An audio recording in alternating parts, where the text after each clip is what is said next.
living in this quasi-crack house. Amy just called me and told me that her and Ben were engaged to be married. I was absolutely broken. There are men who are living in a constant state of malcontent and malaise. You're just existing, just kind of moseying through life. You don't know that you're missing anything. You don't understand that you're not living the life you want to live. If you've ever had that lingering doubt, am I really doing the best I can? Men owe it to themselves to get around men who love them, who care about them. The most important relationships a man can have is with other men who thrive, men who dominate life. They have strong bonds and lifelong relationships with like-minded men. If there's a man who's laying on his couch or he's just thinking something is missing, the CME awakens your masculinity. So if there's any doubt in your mind as to whether or not you're doing it right or you're getting the most out of life, you come to the CME in Miami and I can promise you those questions will be answered for you in tenfold. I just want to bring men together to help us all to become better. A man's true happiness is derived by his pursuit of becoming the best version of himself. And that is exactly what the Conference of Masculine Excellence is all about. Whether you're a Red Pill content creator or Red Pill content consumer, we can all benefit from being around like-minded men. It is very, very difficult to find men who understand what's really going on out here in the central marketplace from a Red Pill perspective. The Conference of Masculine Excellence brings all these men together so that we can network and have a community of like-minded men that we can lean on when we need to lean on them. If you want more information about the Conference of Masculine Excellence, go to masculineexcellence.com. If you missed the CME, you missed that person-on-person, you missed that raw interaction. And you can't replace that. You can't replace that with a phone or a laptop or a computer for sure.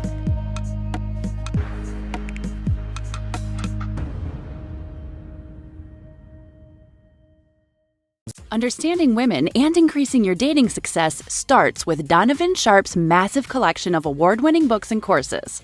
Get off to a fast start and jumpstart your masculine renaissance with the 49 Laws of Sharp. The 49 Laws of Sharp is the perfect quick start guide for any man new to this community looking for the answers that keep them up at night after a bad experience with a woman. So many men ask themselves, why did she cheat? How could I not see this coming? Why did I miss the signs? And how can I avoid this in the future? The 49 Laws of Sharp will answer these questions and many more. This will give you a rock-solid foundation upon which to build, develop, and cultivate your newfound identity, and put you miles ahead of your competition. Most men have never had access to this valuable information, let alone understand and apply it. But the 49 Laws of Sharp will give you an unfair advantage over men and women. This treasure trove of valuable knowledge is available in audio, video, ebook, and paperback. Next, supplement your newly acquired foundational knowledge, supercharge your dating life with Donovan's 25-hour course, How to Master the Game. How to Master the Game will teach you the ins and outs of the player life, overcoming approach anxiety, identifying women who you want to approach, text game, first date principles and logistics, avoiding the friend zone, and so much more will be covered extensively. Also included are the bonus podcasts that will cover how to dress, Tinder game, and much more. Put simply, How to Master the Game will turn you into a stone-cold assassin with the ladies. Available in video and audio format. If you're not the kind of guy who wants to live the bachelor life, or you've had your fill of the player life and are looking for something a little more fulfilling, How to Build a Quality Woman from the Ground Up is a must. Donovan's 5-part, 7-hour audio course will show you step-by-step how to find, cultivate, and sustain a solid, healthy relationship. Everything from selecting the right woman, to coaching and correction, to what to do between the sheets. How to Build a Quality Woman from the Ground Up will guide you through the entire process of building the kind of woman you want and need. The strategies and techniques in this course are exactly what Donovan does in his own relationship to this day. And he is living proof that women can be beneficial to men provided they have the right instruction. And finally, the ultimate weapon all men are looking for in terms of being able to read and understand women, Donovan Sharp's revolutionary, one-of-a-kind course that has been called the Cheat Code, Womanese. Womanese is the first and only course of its kind that gives men the raw and honest truth about what women really mean when they communicate verbally. Womanese translates female communication with shocking accuracy and has changed the dating lives and relationships of men the world over. So many men have avoided disaster because of the preciseness and sheer volume of material in this course, which contains over 600 translations. How cool would it be to be able to see through a woman's BS and act accordingly right then and there, rather than getting blindsided when it's too late? What would it be like to have the ability to read a woman like a book based only on what she says? These abilities will be at your disposal with Womanese. Women won't be able to lie to you, cheat on you, deceive you, or take advantage of you. The time and money you'll save pays for the course almost immediately. Womanese is available in video, audio, ebook, and paperback format, and can be purchased one volume at a time or all at once. Men in his community often state that the best investment a man can make is in himself. Donovan's extensive educational materials will take your life to the next level. And the only place you can get this life-changing knowledge is tsracademy.com. Link in description.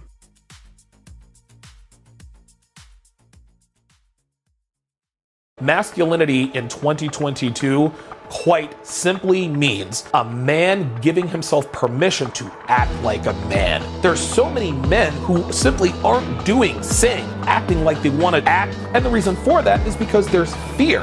The red pill gives men permission to be masculine. The CME attendee is a man who's looking for answers, a man who's looking for a deeper understanding of himself, who is kind of stuck in a rut, feels that he's not maxed out his potential, but he wants to take his life to the next level. Nothing inspires a man to improve himself like being around other men who are about self-improvement. The Conference of Masculine Excellence is going to be right here in sunny Miami, Florida.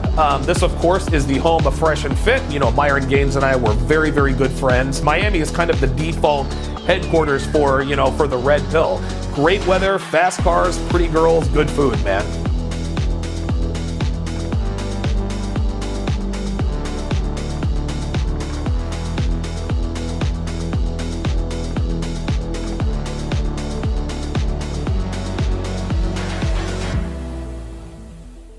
My last, 3 or 4 girlfriends, they've all cheated on me, and I was always kind of surprised when I found out.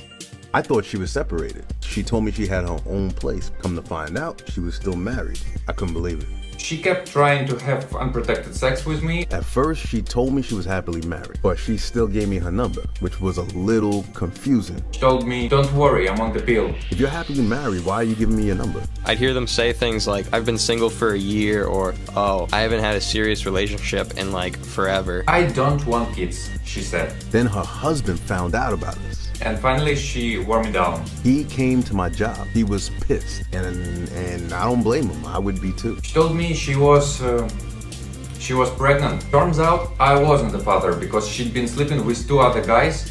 I was relieved, but I was also devastated. I mean, she cheated on me. I was happy not to be the father, but she cheated on me. She lied to me the whole time. She lied. She lied about everything. I got Womanese Volume 2 last summer, and it changed everything. I jumped on Womanese the first day. I bought Volume 2.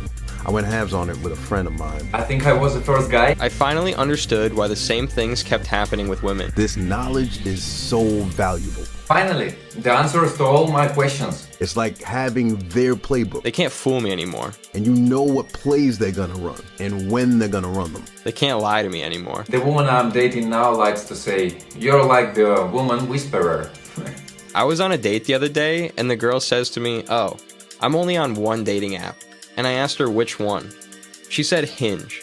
I kept quiet because we matched on Tinder. I'm dating 2 girls right now, working on a 3rd. I'm seeing a couple of good-looking girls. They know about each other. The bonus material is icing on the cake. What is it, like 200 hours of bonus material? Something like that? Guys, you have to get this course. Thank you for doing this course. You've changed my life, man. Thank you so much for doing this. Thank you so much. Thanks, Donovan. Thank you, Donovan, for opening my eyes. Donovan, thank you. Thank you.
Testing, testing, 1, 2, 3, testing, testing, 1, 2, 3. Let me know if you can hear me in the chat.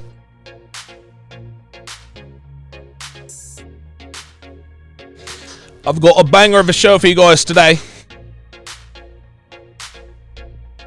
Oi.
There's a major crisis in the RP community.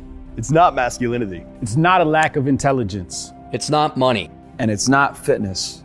It's friendly fire.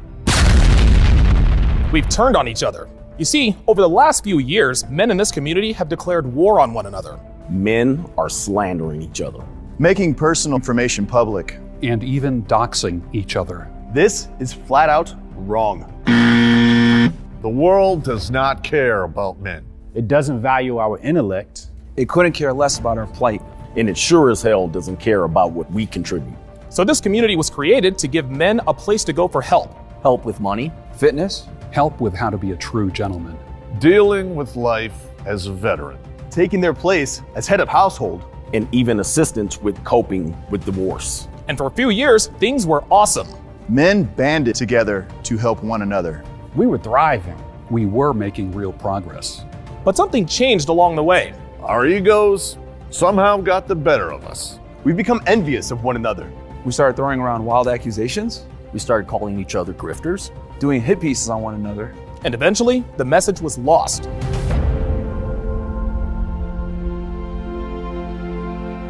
Gentlemen, we are no longer a unified community.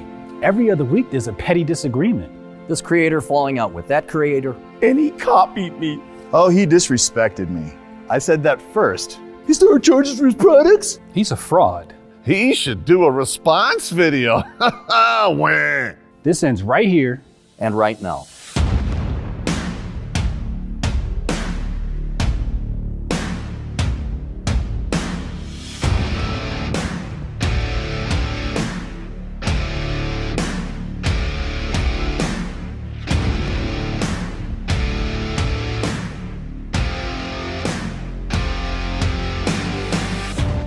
Welcome to the Conference of Masculine Excellence.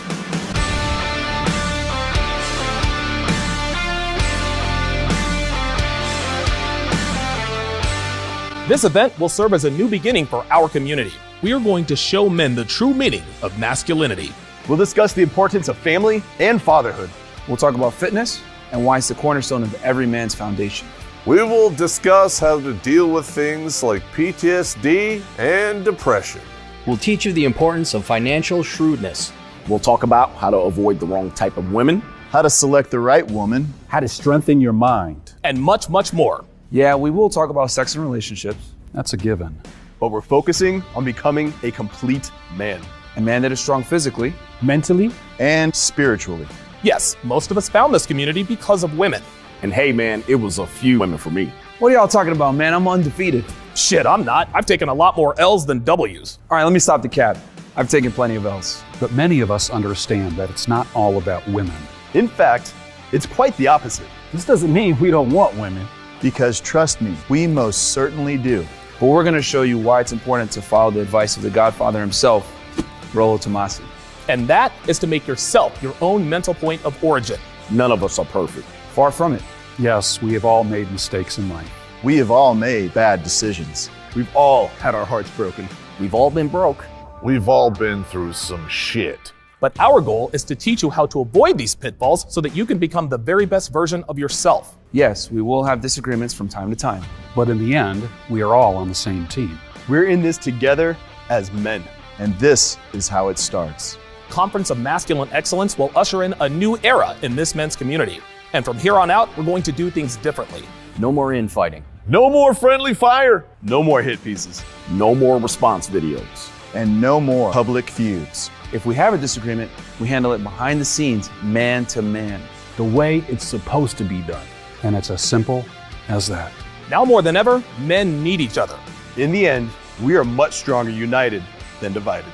So join us to revive a once thriving men's community that focuses on its original purpose, helping men to become the very best versions of themselves.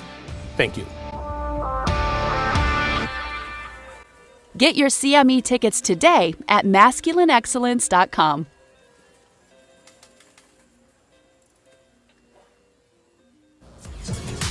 What's up, guys? It's your man, Donovan Sharp.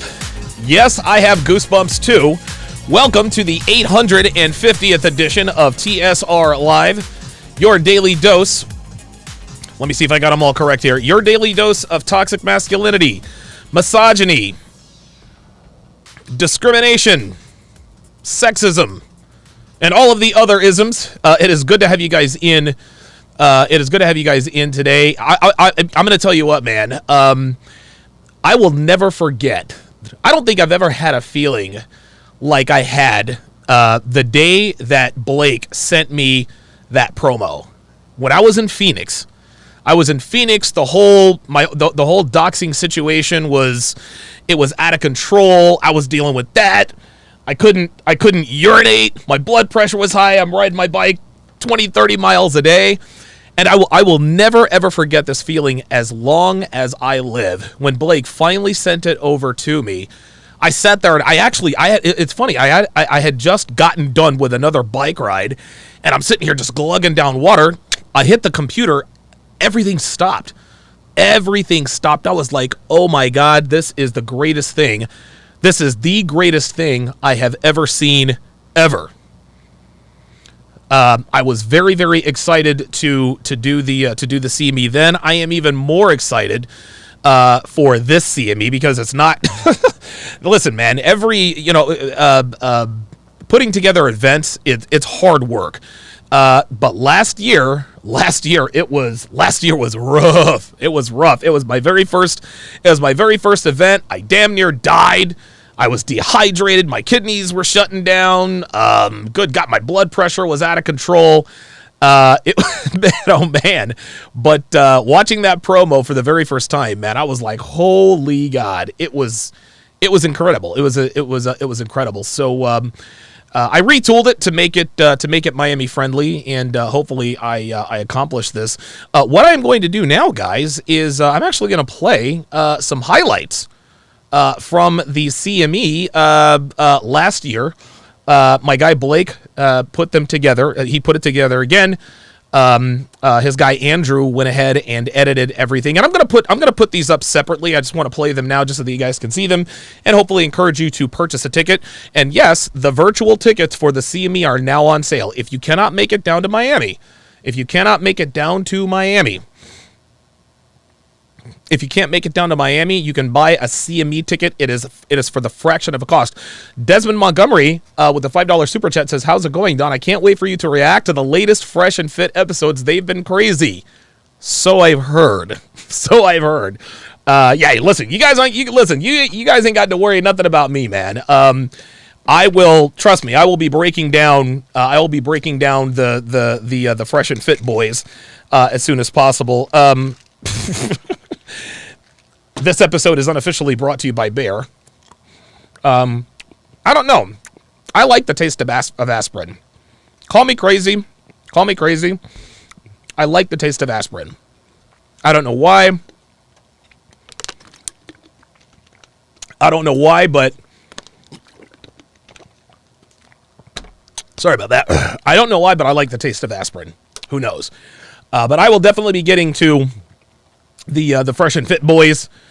Probably get to that tomorrow sometime. I will be joined shortly by the lovely and talented Janelle Gordon. I'll be joined very shortly by the lovely and talented Janelle Gordon, who will also be at the CME. I can see Ali D of Real Femme Sapien in the chat. Let me fix Jam Master J. Jam Master J was a little, he was a little crooked. He was a little crooked, so I got to make sure he's straight. But yes, Ali Drummond will be at the CME along with her husband Tom. Janelle Gordon will also be at the CME. I'm actually going to reach out to, I know who her boyfriend is, and I know who her boyfriend is. I don't know him personally, but I don't know. I wonder how she would feel about me sending an invite to him. Allstrike says, just watch your teeth. It's acidic. I know. I like the taste of aspirin. I like eating lemons, and I like eating limes. Yet, I still have these huge, healthy chompers. My teeth are probably going to fall out of my head in about a week and a half. But, oh, it's a feature, not a bug. How about that? Okay. At any rate, I'm going to play the highlights. I'm going to play the highlights from the last CME. So buckle up, guys. Listen, the last CME was a lot of fun. Listen, just ask Geeky Anomaly. He was there. Who else was there? I finally got to meet BK from the Rockies. He was there. Dude, he hooked me up with the gift he gave me was awesome. He gave me like the tape deck of Laserbeak, Ravage, Rumble, and Frenzy. Of course, my favorite Decepticon is Transformer, is Soundwave, so he hooked your boy up with that. So, without further ado, before we get into this, and right now, Devin is getting her nails did. I never said getting your nails done. I always say, right now, Devin is getting her nails did. That's why I haven't opened up the phone lines yet, number one. Number two, pardon me, that's why my lips are dry. Honestly, man, I don't know if I would know where anything is if not for Dev. I thought I knew where my lip balm was. Apparently, it's nowhere to be found. But she'll walk in here and she'll, oh, there it is. But at any rate, so pay attention, enjoy, and I'll see you guys here in just a second. Here we go. We made it through the past year. That's a miracle in and of itself. This came about. That's a miracle in and of itself. And a lot of planning and a lot of vision went into this. So you are in for a treat this weekend. A lot of you came here to be inspired, to learn, to gather data. Some of you have wounds that are going to be touched and healed.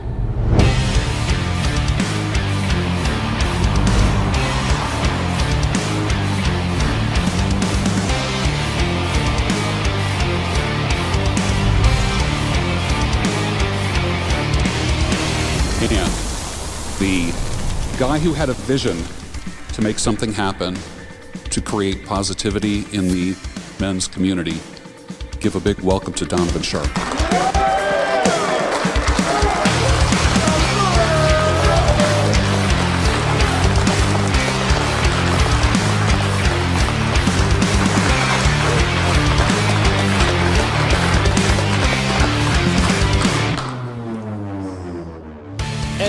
And again, I don't want to be Mr. Tony Robbins motivational guy, but any one of you guys could be doing this.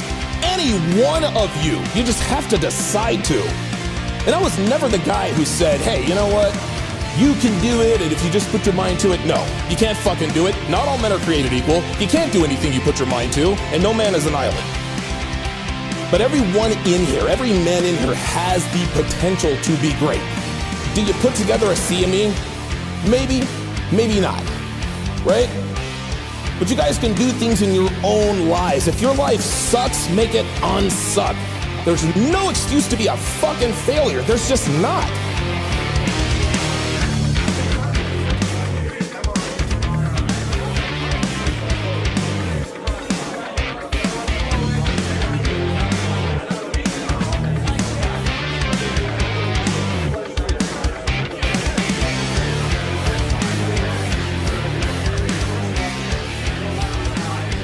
Money, if you think about it, does not exist.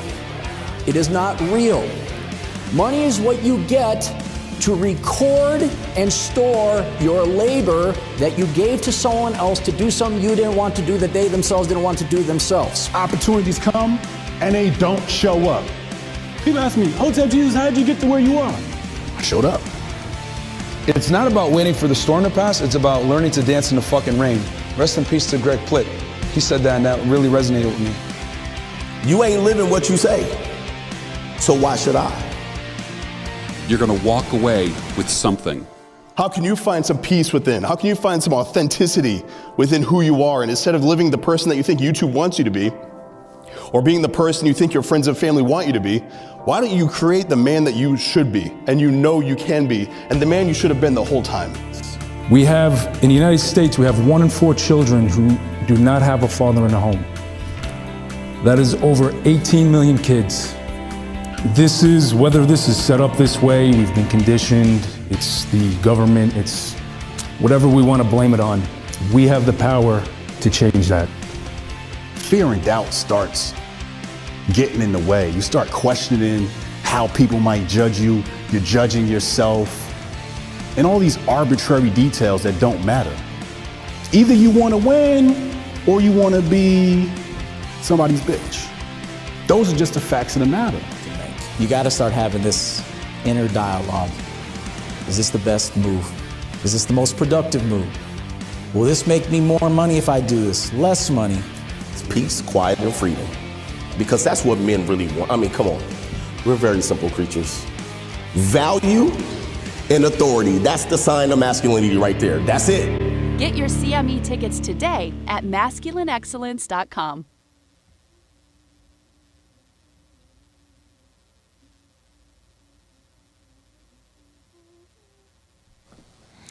Man, I'll tell you what, dude.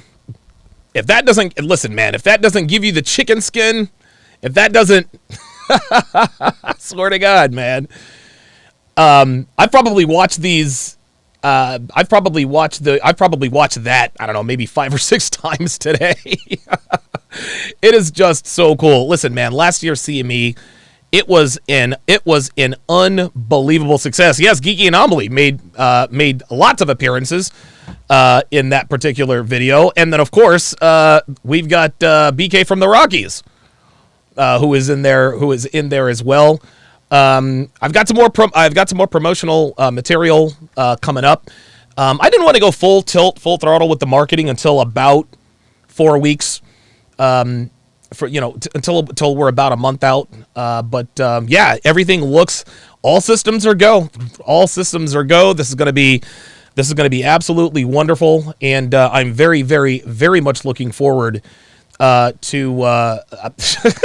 There is a lot less stress involved with this CME. Of that, I am certain. So I'm told Dev is finally on her way home, and her nails do look good. Her nails do look very, very nice. So good of her to pull her away from her getting her nails did. Let's see. Let me look in the comments here. Shout out to my sharpshooters, shout out to my snipers over in the Sharp Stream chat. We've got JBlaze11, Dre Raven, JB84. We've got Hellfong in the house. We've got Blazanity, Black Sun 500, Sirius, Ox Craig, and Lost Soul. I don't think I've seen Lost Soul in here before, so welcome. Welcome one and all. On the Sharp Stream, or on the YouTube side, Real Fem Sapien, Ali D breaks the tape first. JBlaze double dipping. Dre Raven double dipping. Looks like Geeky Anomaly might also be double dipping. Nope, Geeky Anomaly's not double dipping. Johnny Green is in the house. Lambright says he is ready for some misogyny. Misogyny. Geeky Anomaly says at this point the fighting has to be about money. I can't imagine anything else. That's what I think it is. That's what I think it is. Now you guys might have a different idea in terms of what you think or what you believe is the reason for the Manosphere civil war. But there is absolutely a civil war going on. And, the interesting thing is like any civil war, regardless of the country, regardless of the environment, regardless of the community, both sides end up losing, man. They really do. Listen, man, I'm thankful that the North won the Civil War here in the United States. Otherwise, I might not be sitting here right now. I mean, there could be many other different fates that life had in store for me had the North not won the Civil War. But there were more Americans were killed during the Civil War than all of the other wars that America has been involved with combined. I think it's like, I think the people who perished in the Civil War, I think that number was 3 times, and somebody can correct me if I'm wrong here. I'm not a historian. My brother will probably correct me if I'm wrong because he has a PhD in history. America lost 3 times more souls in the Civil War alone than we have all of the other wars combined. And so while Civil War might have a purpose here and there, more often than not, guys, it's a bad thing. Everybody loses. Everybody loses, man. Well, right now we are in a civil war in the Manosphere, and that's why the Manosphere is suffering. And look, man, there are certain, there are certain guys out there. It's gotten so bad that guys don't even want to claim the Manosphere. They don't even want to say that they're a red pill. They stay away from the words. I myself, I tried it. I said, you know what? I'm going to try to get away from the Manosphere lingo. You can't get away from it. The Manosphere lingo is what got me here. I'm going to dance with who brung me. If the Manosphere had a more positive reputation, then yeah, I think I would probably, I'd be a little bit more excited about mentioning these things, but you can't help who you are. When people mention the Manosphere, I am in that conversation. When people mention red pill guys, I'm in that conversation. At this point in time, I'm kind of ashamed to be because of the reputation we have, but I can't deny who I am. I really, I can't deny who I am and what this is. So I'm going to have to lean into it. And hopefully, like I said, I'm trying to revive this community, man. That's going to be the question. That is going to be the question when I open up the phone lines. Dev has just gotten home, so I'm going to go ahead and open up the phone lines and wait for her to get all settled in. But that's going to be the question. That is going to be the question that I ask. It's actually going to be sort of a multi-pronged question. Will the Manosphere, or I'll put it to you this way. Why do you think the Manosphere is in a civil war? Number 1. Number 2, will it ever end? And number 3, if it does end, what is going to cause it to end? I'll go ahead and answer those questions. Myself.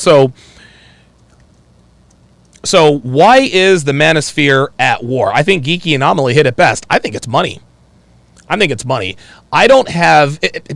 can't think of any other reason. I cannot think of any other reason why someone would purposely try to tear down somebody else's brand or business for just no reason. Now listen, man, I've had guys come at me for a while, right? O'Shea, he came after me, but O'Shea didn't come after me over money.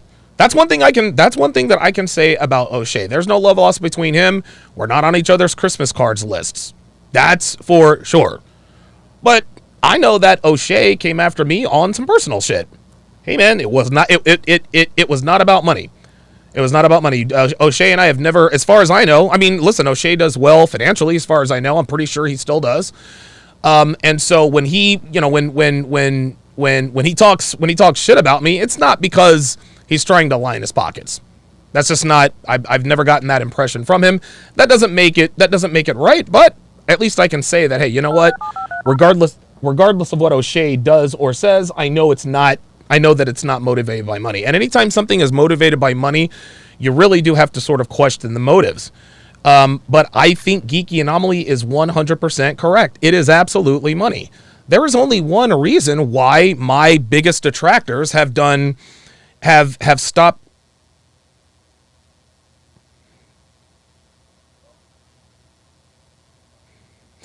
There's only one reason why my biggest detractors, whoever they are, and of course there's one main detractor, I'm not going to mention their name, but the reason why the guy who has come after me now for the last 1.5 to 2 years, there is a reason why he is doing this.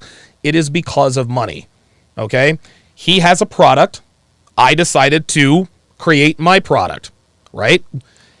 Instead of competing and maybe even collaborating products, he decided to try to tear me down in an effort to keep what he has. And what he has done is quite the opposite. This person has literally single-handedly destroyed his own brand. He's destroyed his brand. Nobody takes him seriously anymore. I think he has maybe 60 or 70 guys who take him seriously. Those are the guys who are all in his comments and blowing smoke up his ass and the Twitter. Nobody takes him seriously anymore. Nobody's consuming that product anymore. He has like almost 400,000 subscribers. Come on, man. 400,000 people haven't subscribed to that channel. Those are bought and paid for, right? The only reason why the person who's coming after me is for money. If the CME exists in that other person's mind, that's gonna wreck that bottom line. It's money. That's what it is. Now, there are a lot of other guys who try to come after myself or Rollo or all this other kind of stuff. That's also motivated by money. Those are also motivated by money. Grand Cam, Kevin Ray Wilder, right? Grand Cam doesn't even matter. Kevin Ray Wilder, that's the best example I can come up with. Kevin Ray Wilder doesn't really offer any value. Like Kevin Savo, who is going to be at the CME, Kevin Savo very eloquently pointed out that you cannot build a brand tearing other people down. You can't be a Johnny-come-lately and say, oh, you know what? If I put these guys in the title, I'm going to get a bunch of views. Guess what? Kevin Ray Wilder's not going anywhere. He's not growing. All he does is he talks shit about Myron Gaines, myself, and Rollo Tomasi. That's it. And whether or not he agrees or disagrees with us, I don't think anyone will ever know, because we are literally all he talks about. When you make content that is strictly marketed to haters, you're not going to get anywhere. My main opponent thought that that's what he needed to do. He says, you know what? I'll make a nemesis of Rollo Tomasi. His product consumption was literally cut in half. He had one event. There were over 300 people there. After he went after Rollo Tomasi, 140 people, 150 maybe, right? He continued his shenanigans. The very next event I spoke at, maybe 90 people, maybe 100 people, if that. Then, of course, his last event, you guys can go and check out my Instagram. It looks like there are 12, maybe 13 people there, if that. I had one of his guys come after me on Instagram. He actually called me a schmuck. He said, hey, schmuck, I took those pictures before everyone arrived. Is that right? Is that why he was doing a PowerPoint presentation? Was he practicing for all 12 people in the stands? Right? What's more is that normally this other person after his event, he's putting up all sorts of photos and pictures, and oh my God, we had hundreds of people there. Where were those photos last time? Where was his bravado?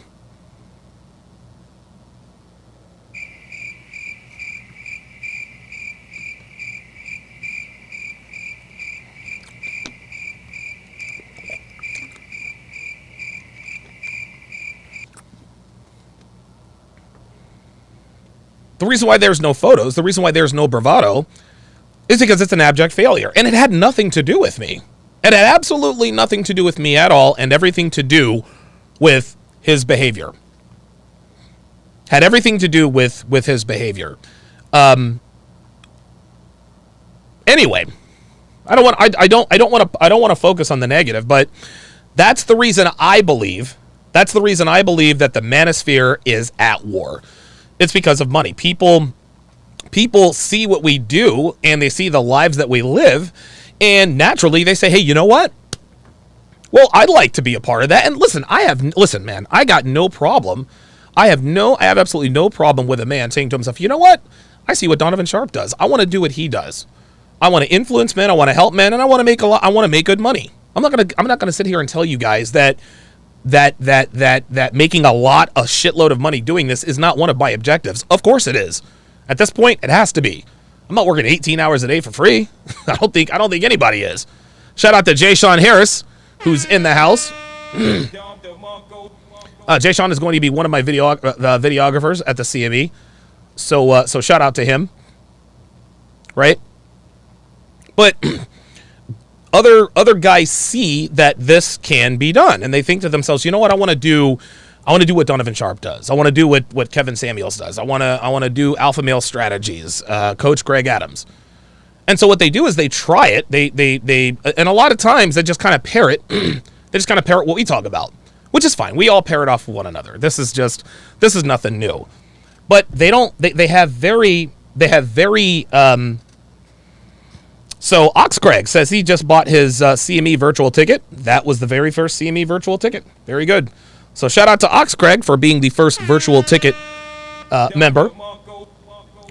But what they do is they jump in and they see that it's not as easy as we make it look. I didn't just wake up one day and decide I'm gonna become Donovan Sharp. No, guys, this is my 8th or 9th year in this community. I started off writing for Return of Kings. I wasn't making any money doing that. Yeah, Rue should, he'd pay us a few bucks here and there for our contributions, but I wasn't paying the bills for that. I was just happy to have an audience. Then of course I wrote for another website. I wrote for O'Shea's website. Did good work for him. Right? So that's now 200 articles.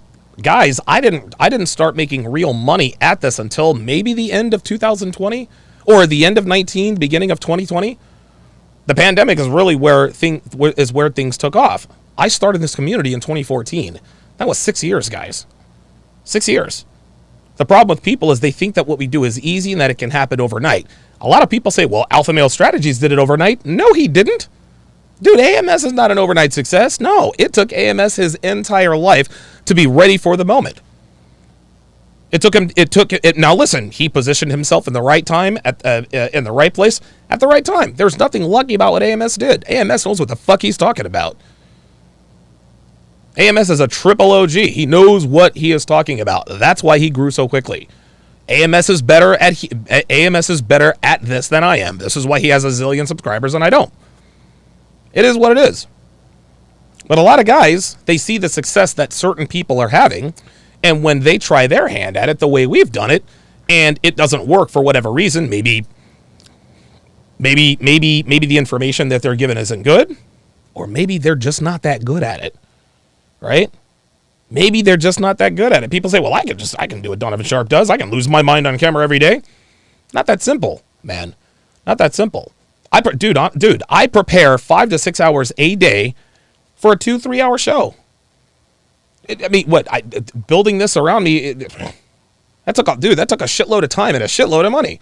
Guys, newsflash, there's over $100,000 worth of equipment in this room. That's no exaggeration. You guys can check my tax statements. Right? This is not easy. And when those who think they can do what we do, tried their hand at this, and they see that it's not easy, then they decide, okay, they got to be doing something wrong. They've got to be cheating. There must be some scam. There's got to be something they're doing wrong. And when they can't, and when they figure out, wait a minute, he's actually pretty goddamn good at what he does, that's when the hate starts to come in. Donovan Sharp's a fraud. He's this. He's just out for money. He's a grifter. He's did it a few shekels. I've never scammed anybody. Well, not in the Manosphere, I haven't. All right. Listen, you guys know. My criminal record's extensive. I've written bad checks. I've been to jail. I've assaulted people. It's all out there. It's all out there. I'm not ashamed. I'm not proud of that, but I'm not ashamed of it either. It is what it is, man. It is what it is. I fucked up. I did some pretty fucked up things in my life, and I paid the price. That's it. I'm not about to apologize. I'm not about to apologize to somebody for something that didn't affect them. That's just all there is to it. That's just all there is to it. So, in the end, what some of these guys decide to do is they either kind of fall out, or they become trolls. They troll, or they start channels just dissing the big red pill guys. And because the algorithm rewards people who talk shit about us by pushing them up in the algorithm, well, these haters make the correct business decision, and they continue to do so. There's just one problem. People don't want to watch that stuff. Hell, even MGTOW Dictionary's most ardent supporters, even they got tired of listening to him for 8 hours a day. There's only so much hate you can engage in. You know what I mean? That's just the way it is. So Kevin Ray Wilder and Coach White Pill came up with this white pill thing. And white pill is literally the red pill. If you're a white pill guy, you have red pill beliefs, but you go after red pill guys. That's really all the white pill is. And Kevin Ray Wilder's such a knucklehead. Dude, his balls barely dropped. I've heard he fell out with Coach White Pill. Gee, I wonder why. Gee, I wonder why. Come on. Come on. Anytime Myron Gaines and Fresh and anytime Fresh and Fit gets taken down for a week, they're not the only ones who suffer. All of their haters suffer. Aubin Preach, they suffer. Kevin Ray Wilder suffers. Grand Cam suffers. Goose Day Janice suffers. Everybody who hates on Fresh and Fit suffers. Fresh and Fit feeds a lot of people, man. Feeds a lot of people.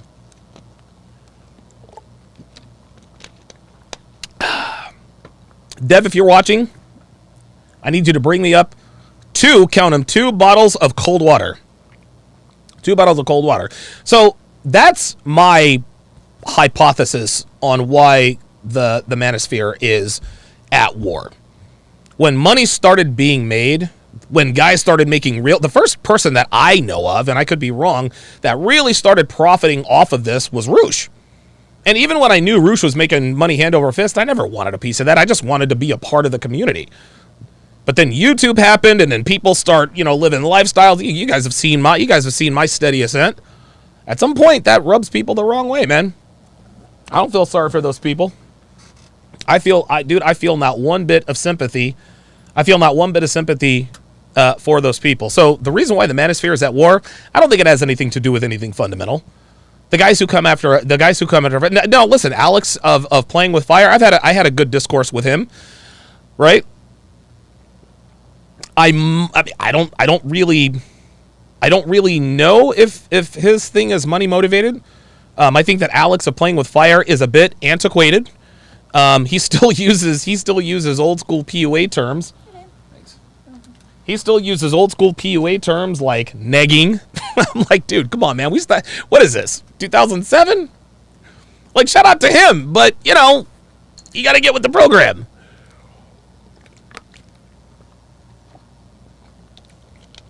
Anyway,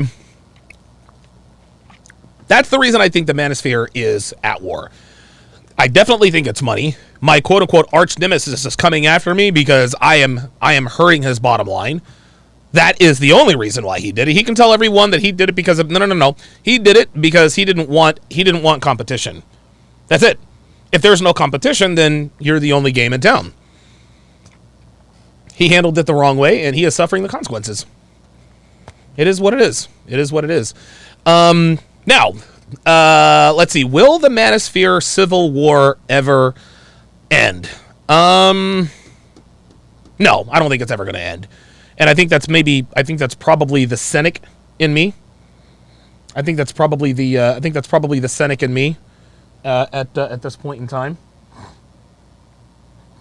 Okay, make sure Walter's not going to get out and run on the keyboard. Yeah, the cynic in me, the cynic/realist in me tells me that the Civil War is probably never going to end. But at some point, there's going to be a permanent division. Mainstream media is going to do its level best to keep us all under the same tent. But at some point, people are going to say, at some point, somebody's going to figure it out.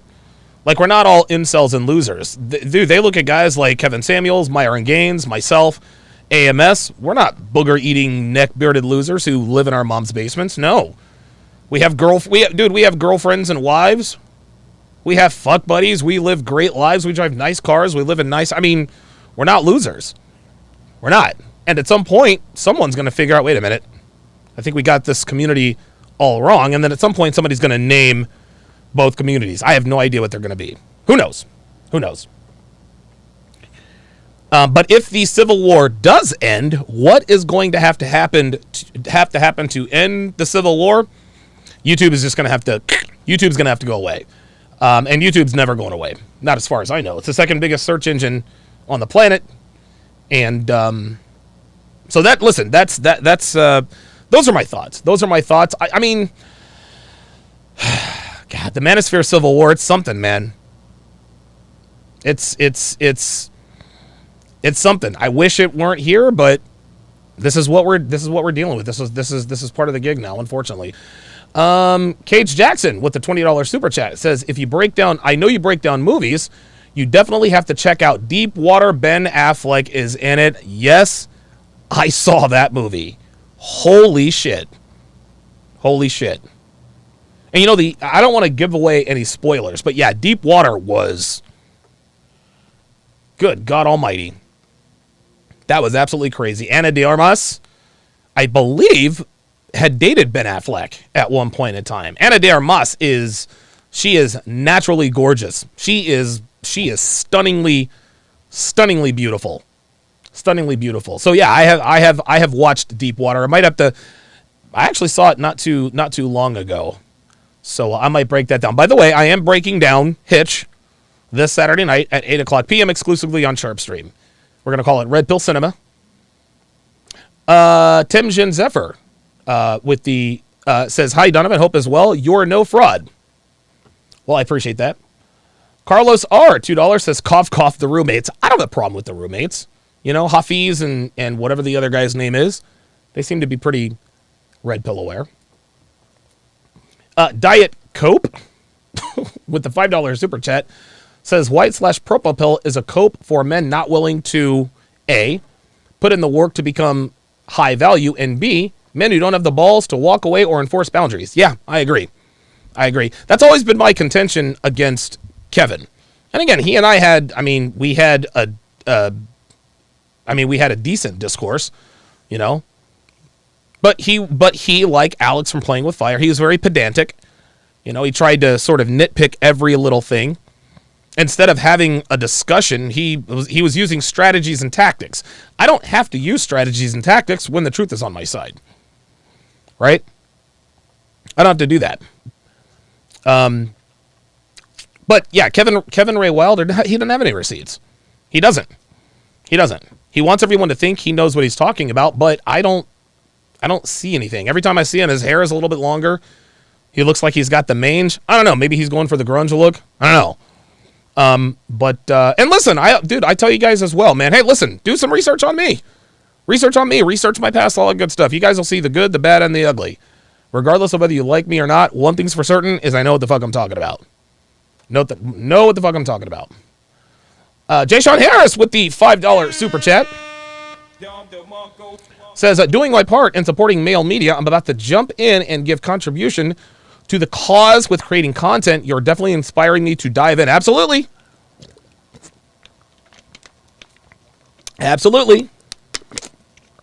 Oh my God, I am thirsty as a motherfucker. What the hell is going on?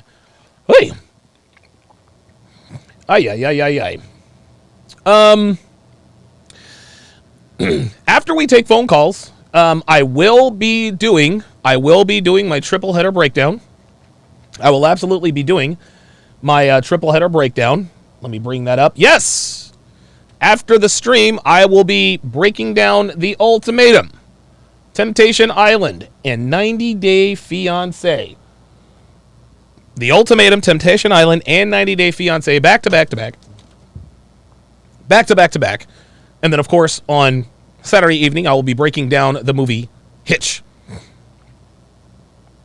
That is going to be all kinds of fun. All you need to do is download the Sharpstream mobile app, and you can watch for free.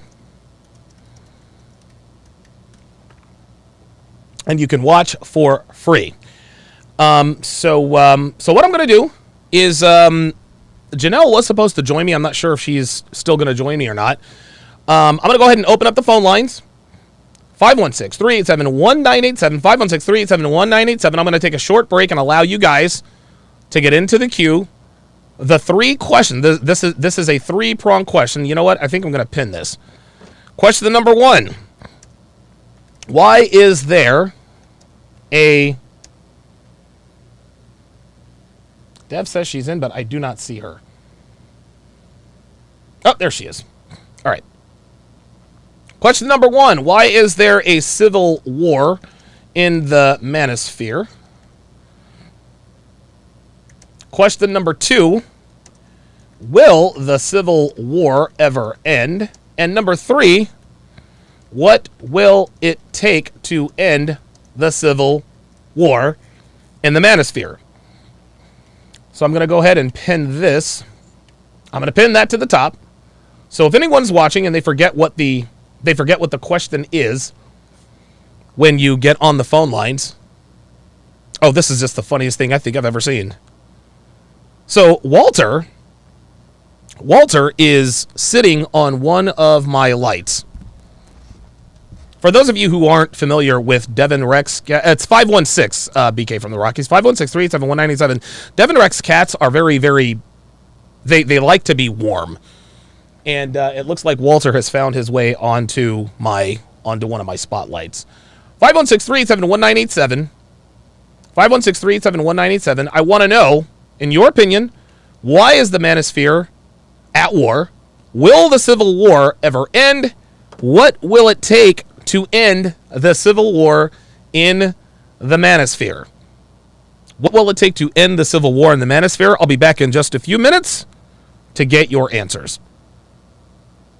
Living in this quasi crack house. Amy just called me and told me that her and Ben were engaged to be married. I was absolutely broken. There are men who are living in a constant state of malcontent and malaise. You're just existing, just kind of moseying through life. You don't know that you're missing anything. You don't understand that you're not living the life you want to live. If you've ever had that lingering doubt, am I really doing the best I can? Men owe it to themselves to get around men who love them, who care about them. The most important relationships a man can have is with other men who thrive, men who dominate life. They have strong bonds and lifelong relationships with like-minded men. If there's a man who's laying on his couch or he's just thinking something is missing, the CME awakens your masculinity. So if there's any doubt in your mind as to whether or not you're doing it right or you're getting the most out of life, you come to the CME in Miami and I can promise you those questions will be answered for you in tenfold. I just want to bring men together to help us all to become better.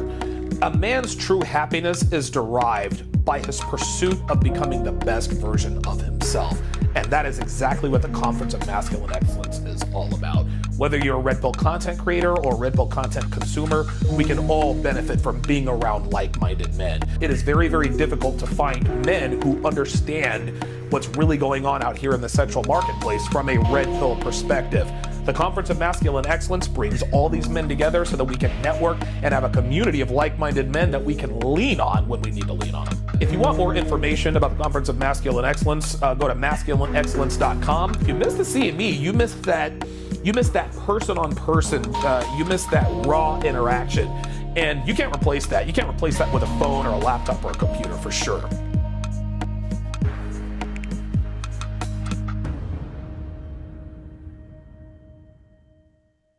Understanding women and increasing your dating success starts with Donovan Sharp's massive collection of award-winning books and courses.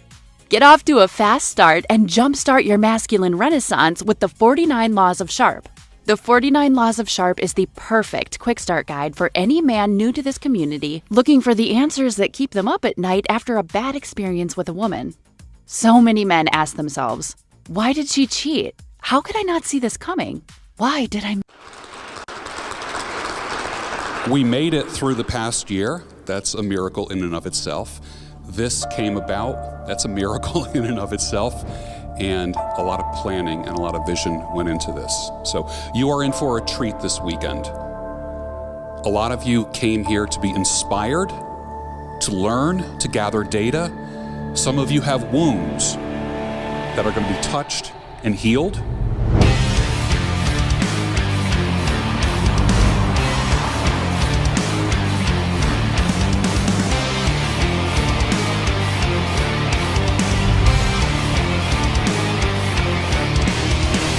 And the guy who had a vision to make something happen, to create positivity in the men's community, give a big welcome to Donovan Sharp.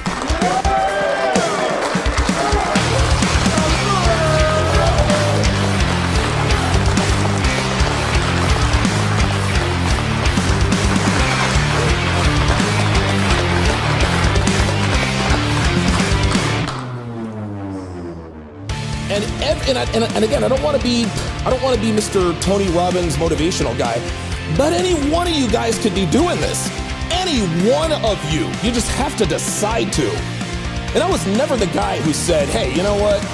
You can do it, and if you just put your mind to it, no. You can't fucking do it. Not all men are created equal. You can't do anything you put your mind to, and no man is an island. But everyone in here, every man in here has the potential to be great. Do you put together a CME? Maybe, maybe not, right? But you guys can do things in your own lives. If your life sucks, make it unsuck. There's no excuse to be a fucking failure. There's just not.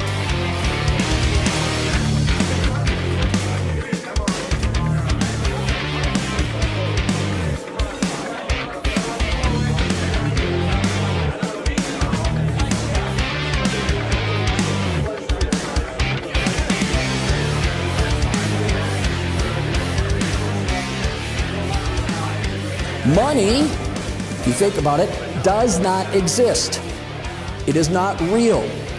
Money is what you get to record and store your labor that you gave to someone else to do something you didn't want to do that they themselves didn't want to do themselves. Opportunities come and they don't show up. People ask me, Hotel Jesus, how did you get to where you are? I showed up. It's not about waiting for the storm to pass, it's about learning to dance in the fucking rain. Rest in peace to Greg Plitt. He said that and that really resonated with me. You ain't living what you say, so why should I? You're going to walk away with something. How can you find some peace within? How can you find some authenticity within who you are? And instead of living the person that you think YouTube wants you to be, or being the person you think your friends and family want you to be, why don't you create the man that you should be, and you know you can be, and the man you should have been the whole time? We have, in the United States, we have 1 in 4 children who do not have a father in the home. That is over 18 million kids. Whether this is set up this way, we've been conditioned, it's the government, it's whatever we want to blame it on. We have the power to change that. Fear and doubt starts getting in the way. You start questioning how people might judge you. You're judging yourself. And all these arbitrary details that don't matter. Either you want to win or you want to be somebody's bitch. Those are just the facts of the matter. You got to start having this inner dialogue. Is this the best move? Is this the most productive move? Will this make me more money if I do this? Less money? It's peace, quiet, and freedom. Because that's what men really want. I mean, come on. We're very simple creatures. Value and authority. That's the sign of masculinity right there. That's it. Get your CME tickets today at masculineexcellence.com. The phone lines are open. The phone lines are open. 516-387-1987. 516-387-1987. Just to reiterate, the question, the 3-part question of the day is, number 1, why is there a civil war in the Manosphere? Number 2, will the Civil War ever end? And number 3, if you think it's going to end, what is it going to take to end the Manosphere Civil War? Let's go to Tim Jan. I hope I'm pronouncing that correctly. Let's go to Tim Jan in New York City. Tim Jan, you're on Live with Donovan. What are your thoughts, my friend? Hey, Donovan, what's up? It's Tim Jan Zephyr. How you doing? Doing good, man. How about yourself? I'm doing good. Can't complain, but except for this Manosphere Civil War that's been ongoing for so many years, and I'll be honest with you, it's killing me. Like deep down inside, it's like what are we doing? As you normally would say, like when you have your show. And honestly, I can honestly tell you why are we having a civil war. I think it's simple. It's honestly down to just it's a dog eat dog world, and I think it's a matter of like you said, if I don't have this X amount of resources or followers, then I'm going to go out there and I'm going to start destroying that person. And one thing I've noticed is that when you start hating on somebody, then the person that you're hating on, you're giving them that kind of validation. Yep. And you're showing them that they're a better person than you ever are. And like I said in one of the chats, like there's a certain dating coach, I don't want to say his name, but he started talking about the red pill community, calling a bunch of losers and incels.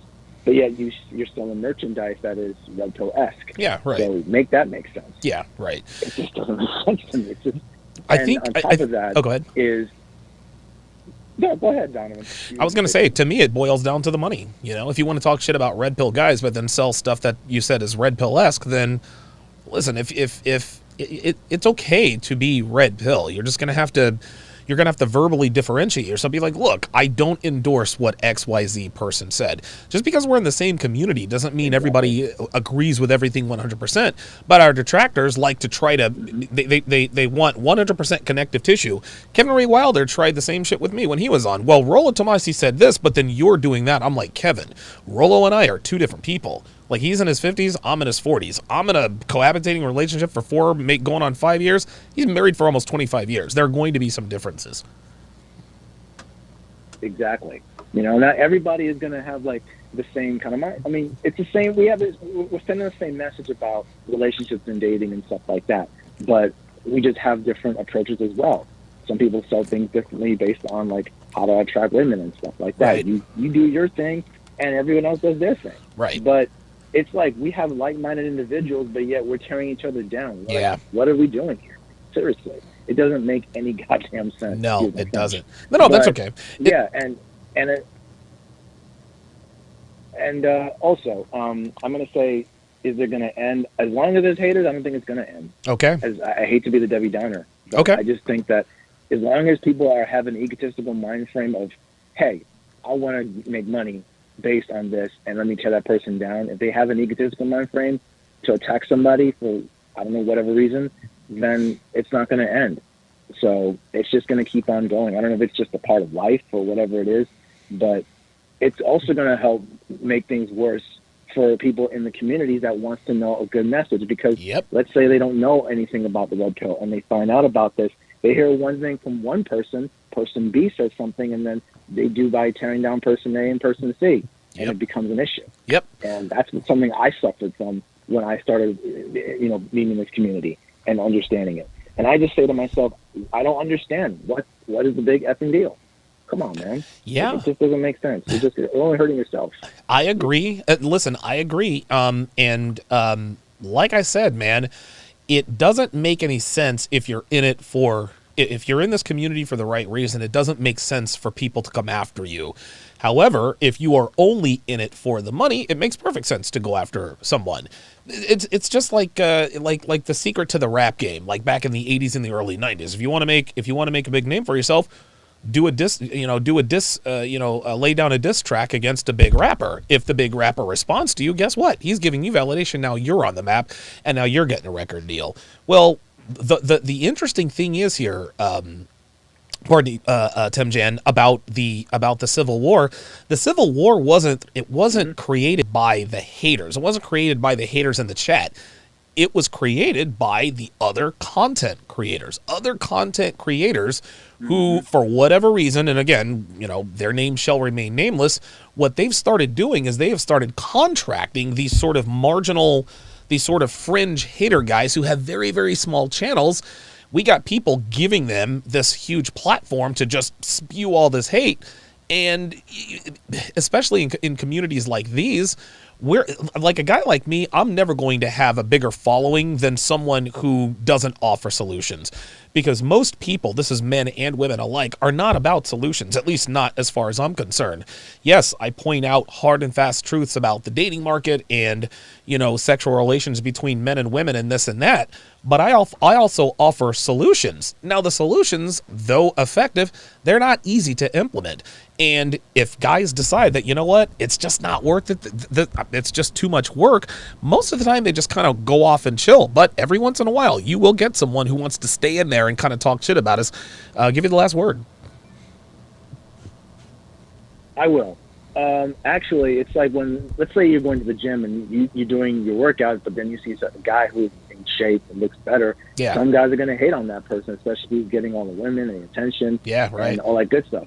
But instead of you talking down, tearing down that person and hating on them, why don't you just say, you know what?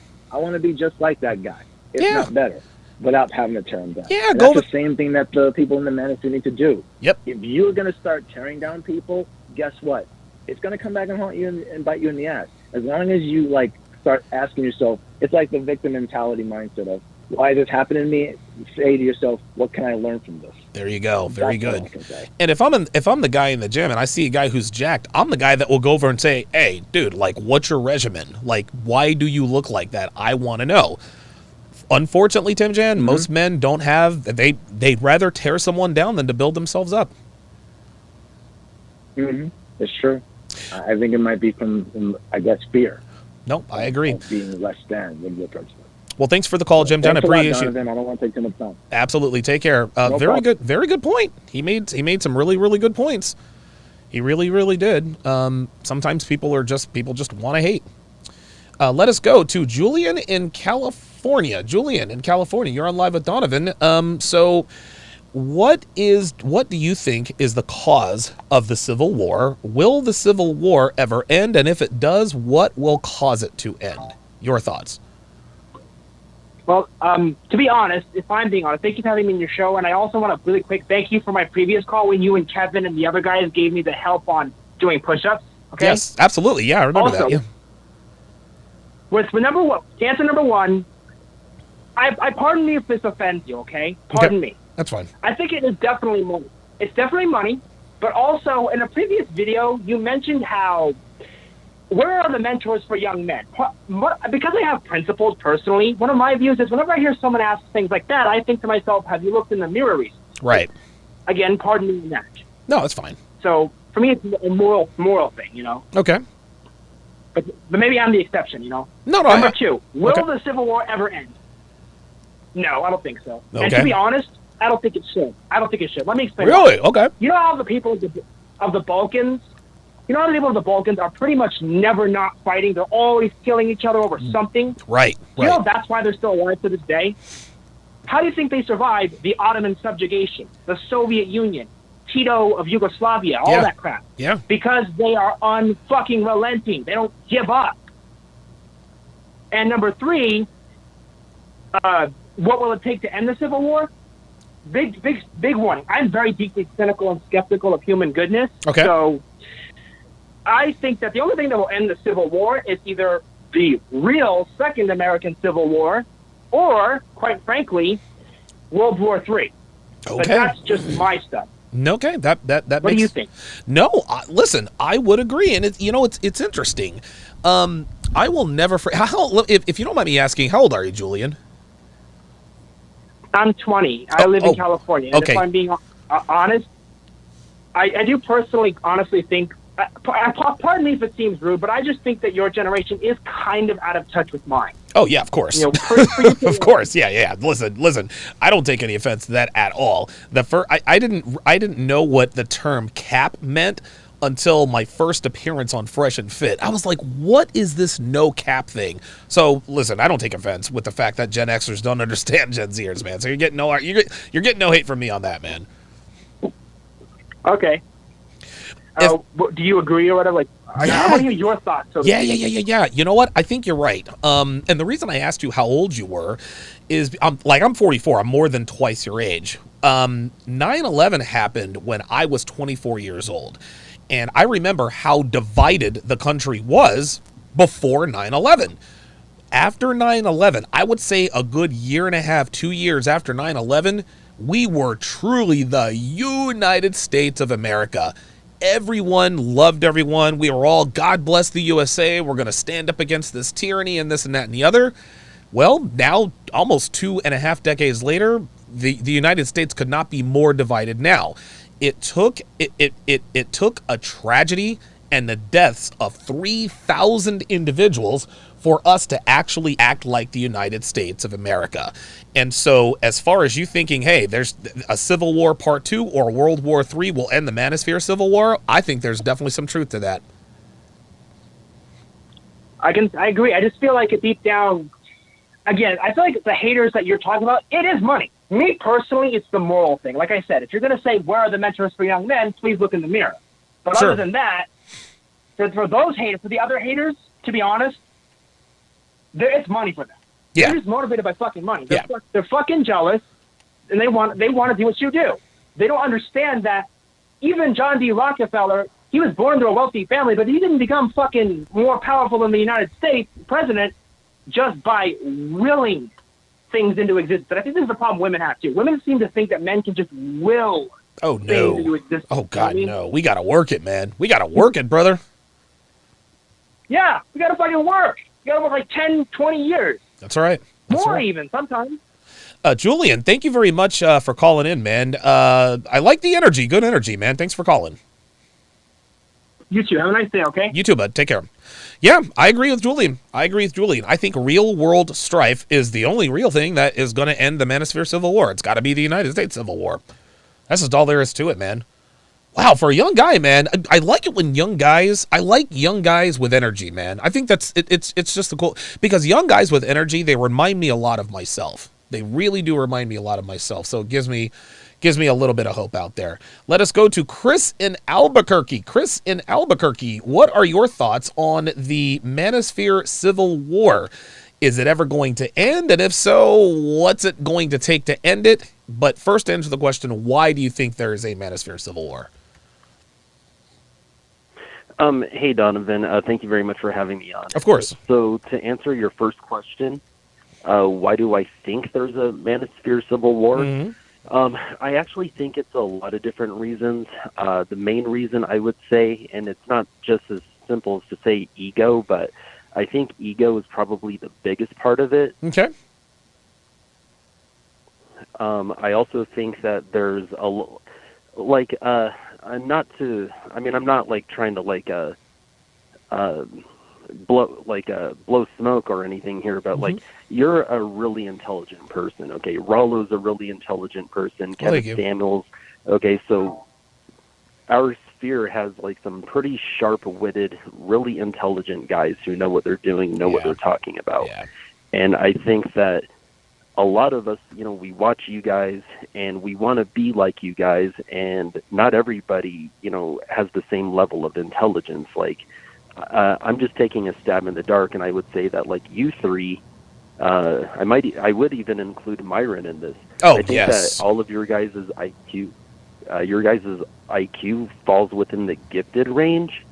And I think there's a lot of people who might be under that, who might just have average intelligence or just slightly above average intelligence, maybe even slightly under average intelligence, who have the ability to create content. Yeah. But, maybe their intelligence isn't that high, but maybe their charisma is a little higher. Right. Right. Are you calling me a genius, Chris? Is that what you're implying? Because if you are, please keep talking. Unfortunately, Donovan, people with a gifted level of intelligence aren't quite in the genius range. Oh, wow. It's interesting. And I like where your head is at. The interesting thing is, man, is that one thing that I love about this community, the Red Pill community, y'all aren't stupid. You guys are no dum-dums. You guys are not easily led astray. When someone comes into the community, you guys vet them very thoroughly. And a lot of times you guys don't even have to, because of the intellect of this community. You guys know who spits the real shit and the people who spit the bullshit, right? There have been many people who have come and gone in this community who have tried to make something of themselves, but because people in this community figure out, okay, wait a minute, we heard Myron Gaines say that the other day. Well, we heard this guy say that the other day. Now, every once in a while, there comes along a person who does a very good job of parroting other people, and that's not a crime. And Kevin Samuel said this on my show on the 6 one time when I had Stephen Lucario on. Stephen Lucario, obviously, and shout out to the both of them, but they've always felt some type of way that alpha male strategies kind of seemingly came out of nowhere. And Kevin had to tell them, look, just because you said it first does not mean you're the best. Sometimes, just because you're the first to do it doesn't mean you're the best. Steve the Dean has been around way longer than Alpha Male Strategies, but AMS is a lot better at what he does than Steve is, and that's why AMS is where he is and Steve is where he's at. So I think this community is very, very good at sort of filtering out guys who really are the grifters. We got a lot of guys who are grifters in this community who call other people grifters. Kevin Ray Wilder is a grifter. That's obvious. MGTOW Dictionary is a grifter. So anybody who comes on and they're doing 8-hour live streams and they're talking shit about everybody, I mean, they really have to point the finger at themselves, as far as I'm concerned. Donovan, you said a lot there, and I agree with most of it, except for maybe some of the names you mentioned that I'm not familiar with. Okay. I'm not familiar with Alpha Male Strategies. I've heard the name floated around here and there, but I don't follow this person. I've never indulged content from that person. Okay. You also mentioned another name, but I don't want to talk trash on air because I don't know the guy. But anyway, when I was talking to Devin, she asked me, what did I want to talk to you about? Okay. And I mean, I already talked about ego, and I talked about difference in intelligence levels. there's another thing that I think that we really need to have a conversation about in this space, and we're a community of men that believe that there are alpha males and beta males, and there's a general consensus that it's better to be alpha. Okay, and I think that what happens a lot of time, and I think that this is probably the source of a lot of the problems that we're having in this community, is that a lot of people are operating on a fake it till you make it strategy. And I said I wasn't going to talk trash. I'm going to do it. I really think Steve the Dean Williams is one of those guys. Okay. You think he's one of what I've guys? I've been watching one of the fake it till you make it guys. And you know what, Chris? I agree. Love Steve the Dean. He used to be a very good friend of mine. But yeah, it is. And listen, I'm sure that there are people that I'm cool with who are cool with Steve.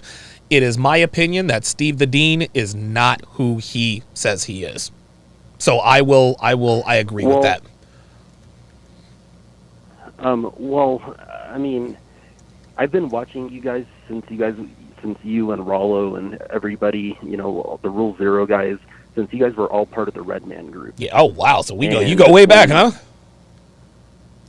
A few years at least. And I remember when you guys split, and I was like trying not to pick sides. I was just like, okay, so those guys are having some beef that doesn't have anything to do with me. Yeah. They're generating content. Yeah, man. I'm gonna watch, anybody that's going to provide value to my life. I'm just going to indulge that content. And he's not the only person. I don't want to single him out, but I mean, there are a number of people that I've seen, and I'm watching them, and it's like you're playing a character. You're playing a character on a camera because you're aware that there's a camera. You're being extra. Like, I'm detecting artifice. I'm not sensing authenticity. Right. No, I'm with you. I think that people, and it's like you said, the guys in this space, like this community, the audience, like, we're really good at filtering this stuff. I mean, yes. We're attracted to your guys' content for a reason. Right. Yeah, it is because of the authenticity. I want to make this clear. I don't think Steve the Dean is a bad guy. I don't think he's a bad guy at all. I had known him for years. I had great experiences. I had great experiences with him. But in finding out that he is not even close to who he says he is, along with a couple of other things that had happened behind the scenes, I decided to separate myself from him. This doesn't mean I think he's a horrible person. It's just that at this point in my YouTubing career, it's very important for me to be able to differentiate and separate myself from people who could potentially do me harm. If you've followed me since before the Red Man group, I'm sure you're well aware of the personnel mistakes that I have made. And listen, we've all been burned in the past, but I've trusted the wrong people in my real life, and I've trusted the wrong people in this content creator life. And so I've been burned more than a few times. And so, listen, you have to protect yourself. You have to, and I'm not really as vigilant as I should be. Kevin Samuels always used to tell me, Donovan, you got to be vigilant. You got to be vigilant. But I'm a lot more vigilant than I used to be. But I've been burned by a lot of people, man. I've been burned by O'Shea. I got burned by Steve the Dean. I got burned by Anthony Johnson. I've probably been burned by other people that I'm not even aware of. But I have no problem. I have absolutely no problem with saying on the air, yes, the reason why I am no longer in contact with Steve the Dean Williams is because he is not authentic. He is not the person he says he is. Now, some people would turn around and be like, oh, Donovan, you're such a loser. You lied about Devin's age. Yes, I did. I lied about Devin's age, and I got caught. In hindsight, I should not have. Why? Because there was no need for me to lie about Devin's age. Devin looks better now at 44 than she did when I met her at 39, and she'll be the first to tell you that. Listen, it was a mistake I made. I wish that I hadn't made it. That's something I wish I could undo, but it's what's done is done. What I speak to is my record. I have a clear track record. I've got all the receipts. I've got text messages receipts. I've got books, courses, people calling in all the time. I know who I am, and I know that I'm authentic through and through. But when you have to when you rub elbows with someone who is that far off from who he portrays himself to be on camera, and then the other stuff, I had no choice but to sever ties with him. I wish him all the best. I wish him all the best. I wish him the best luck, but I can't swim with him anymore. Another guy is Allende. I trusted Allende. He ended up burning me. Not to put everybody's business out here, but Allende, just to keep it, I guess, I don't want to get too proprietary, Allende is a walking liability, okay? I got sued by 2 people in Las Vegas because of Allende. There was that and more than a few other incidents that told me, whoa, this dude makes bad decision after bad decision, one of which we are all privy to when he literally walked into Myron's apartment during Fresh and Fit, and we had all that standoff. So I have to be very, very careful with who I align myself with. I have to be a little bit more discriminatory because a lot of people call me an asshole and I'm this and I'm that. I think I'm way too trusting of men. I'm very discriminatory against women, but I trust men way too easily, and that's gotten me burned. Allende burned me. Like I said, Steve the Dean burned me. Anthony burned me. O'Shea burned me. That's not happening anymore. I'll give you the last word.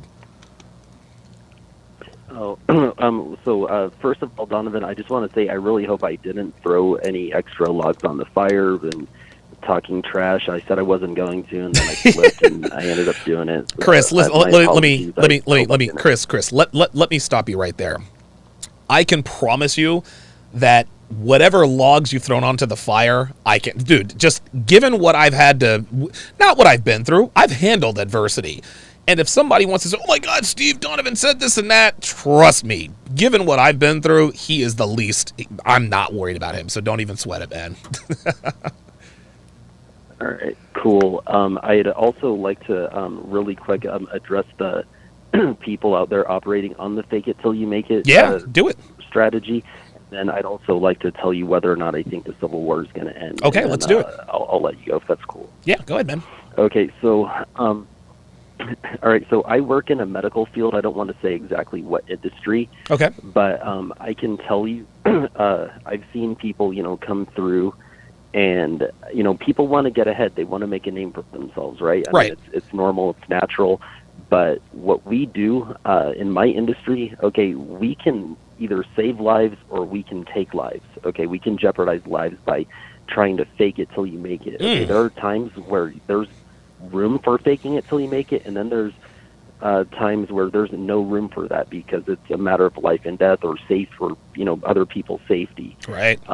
So I would like to encourage guys to just be real about where you're at, what your competence level is. Do you know what you're talking about? There's no shame in being studious. There's no shame in admitting when you don't know what you're doing yet. Right. Just don't bite off more than you can chew. Because people can sense it. And again, I agree with you 100%. And don't be ashamed to correct yourself when you're wrong. Hey, like I said, I lied about Dev's age. I got caught doing it. It is what it is. So don't run away from that stuff, guys. If you do wrong, admit it and move on. Well said, Donovan.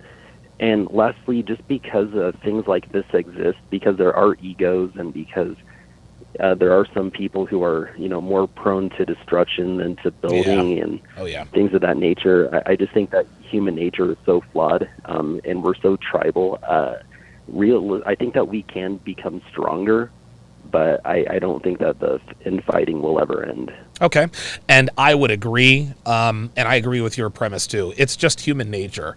If everybody thinks, if the majority of people think one thing is good, there's going to be a group of people who think it's not, and they're going to do their level best to let everyone know, wait a minute, you guys are all on this, but I'm here to tell you why. And a lot of our haters and a lot of our detractors like to pretend that they know something that no one else does, and it's just like, okay, whatever, fine.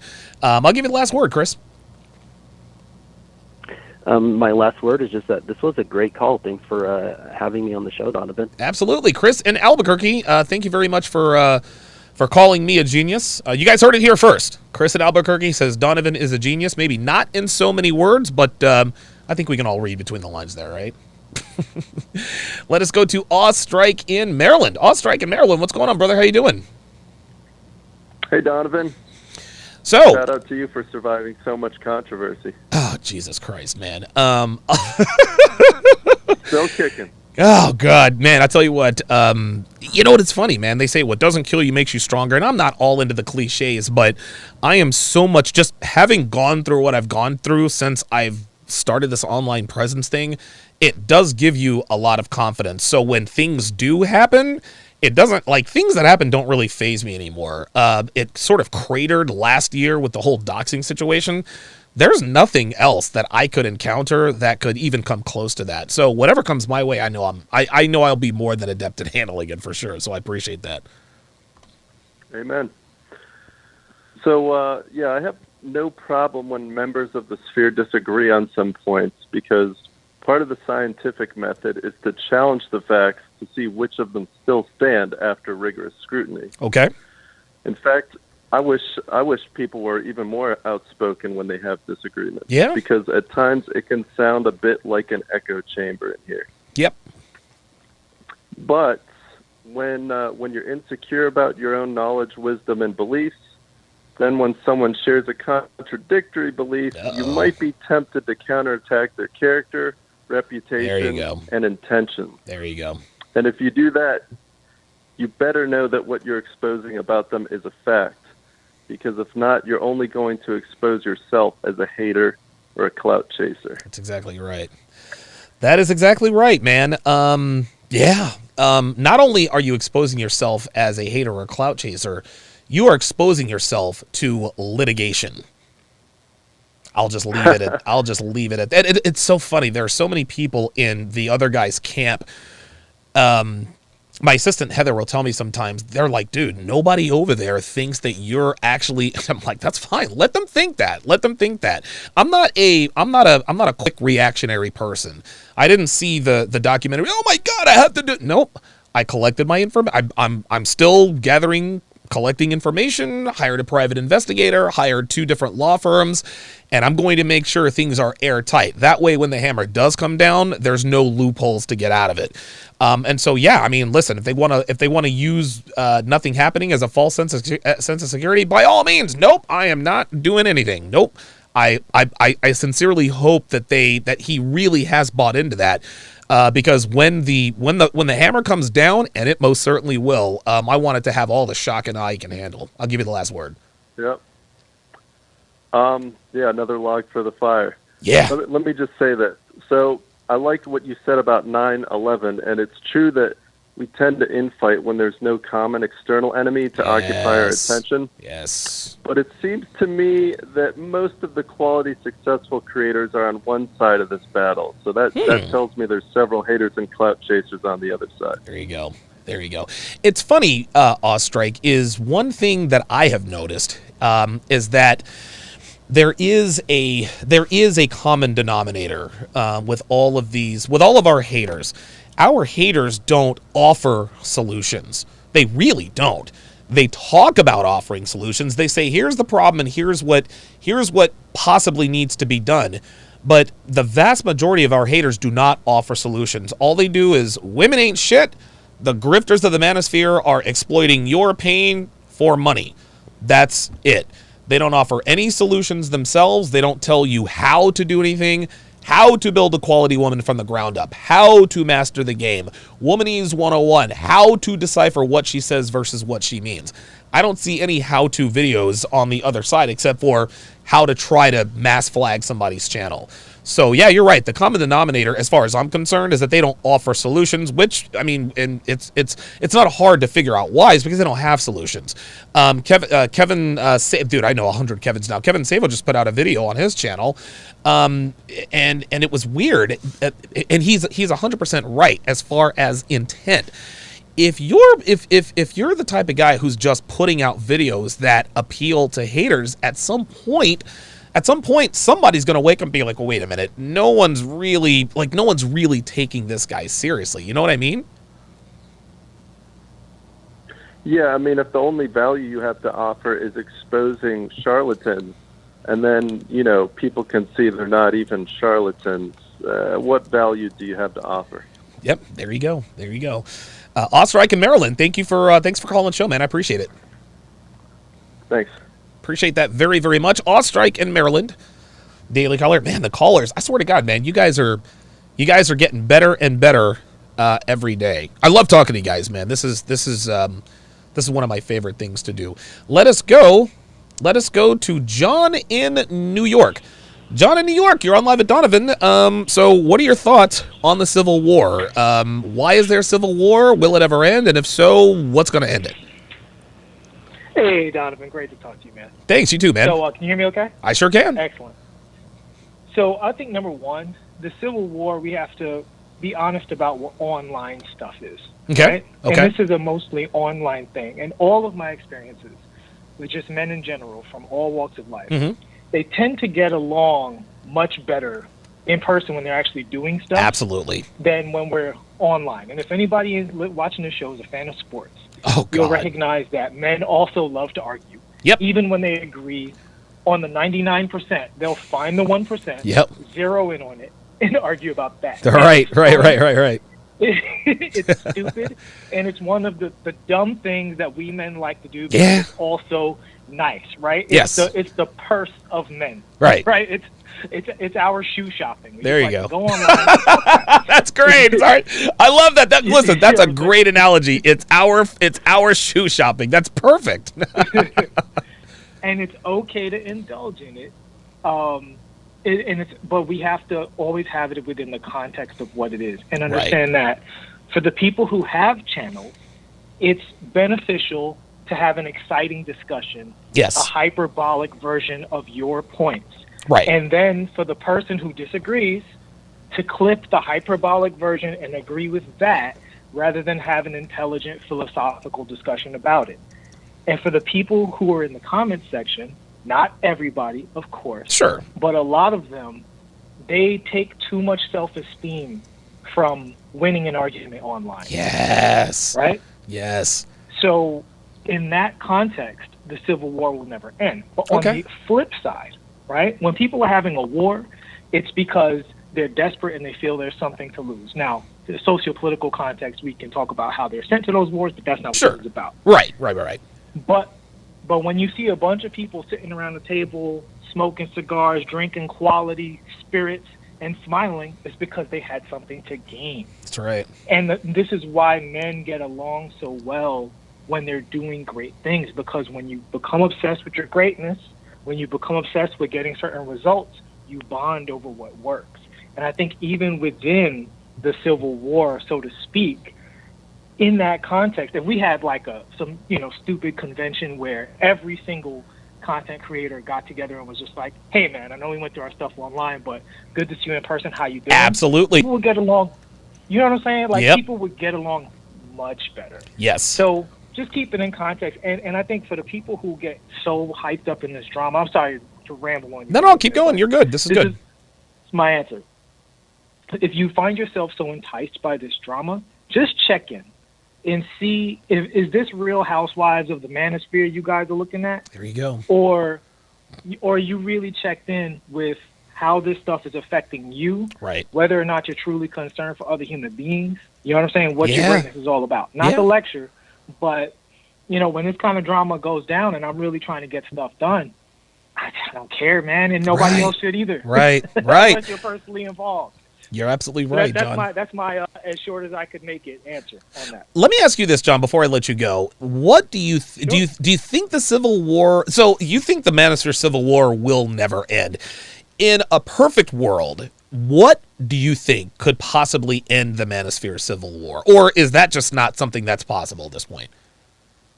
Well, I liken it actually to the kind of sports debate, right? Okay.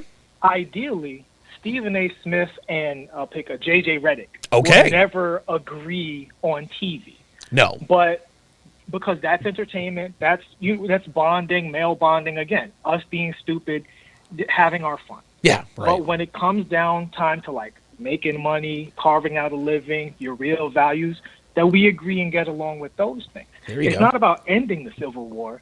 It's about allowing the Civil War to exist in its context, which is ultimately not that important, except for the edge cases where people do stuff like dox people or stalk people or get personal. But excluding that stuff, when it's just trash talk, that's why everybody needs to play sports, man. Because you have to understand. Yeah, man. During the game, you ain't this, your mama that, you never Yep. could this, you Yep. garbage, you trash. Yep. After the game, yo, Oh I'm my getting God. Gatorade, who wants one? Right.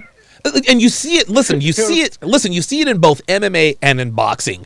In the weeks leading up, I'm going to kick his ass. I'm going to knock him out in the third round. They get in each other's face. Somebody said something about his mom and I fucked her sister and blah, blah, blah, blah, blah. And they hate each other. They honestly hate each other. They're nose to nose. They duke it out. They beat the crap out of each other. What's the first thing they do when that last bell rings? They throw their arms around each other, because this is, see, relationships with men are cultivated and crystallized in the crucible of combat. There is no way you could still, even if, I've been in many, many fights in my life, and I have never disliked a person more after the fight than I did before the fight. It's something, to me, it's something about, I don't know, maybe it's just the way that men communicate, but not that I became friends with everybody that I fought with, but I was at least cordial, whether I beat him or he beat me. Okay, you tagged me in the eye, I broke your nose, let's go have a beer. I've actually had a beer with a couple of guys that I've been in fights with.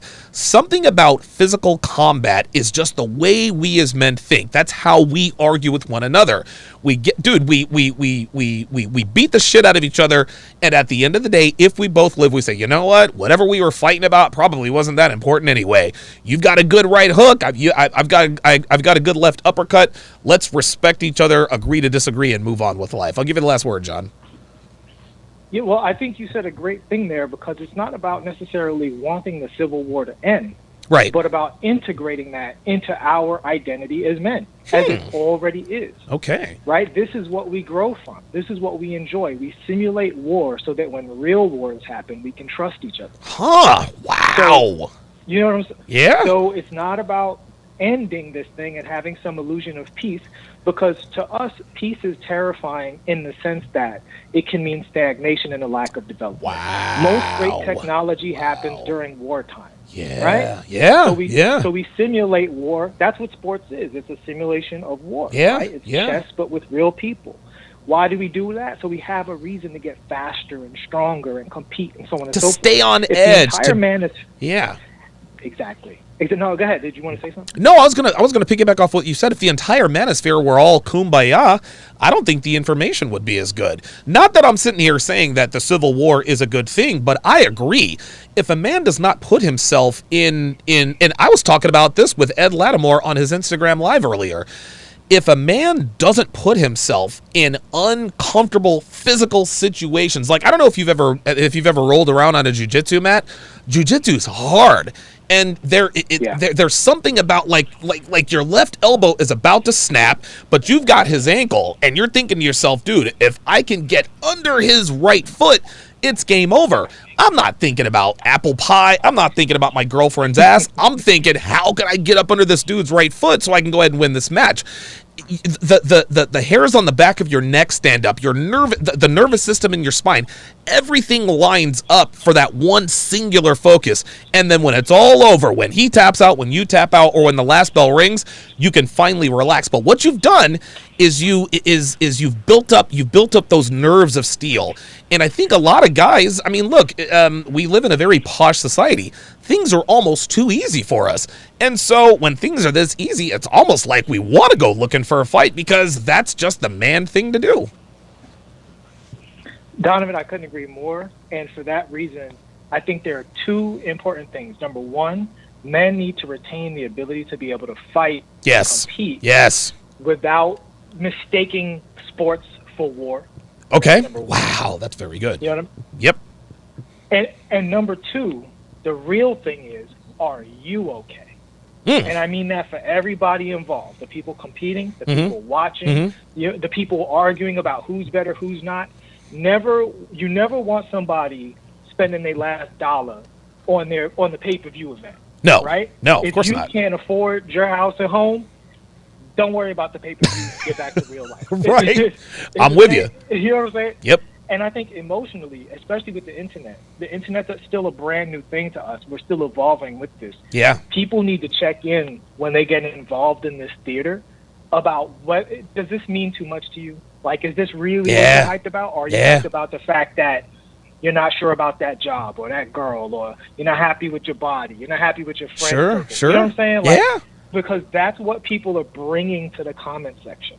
And those are the coals that are going on these fires, is these kind of insecurities that they have.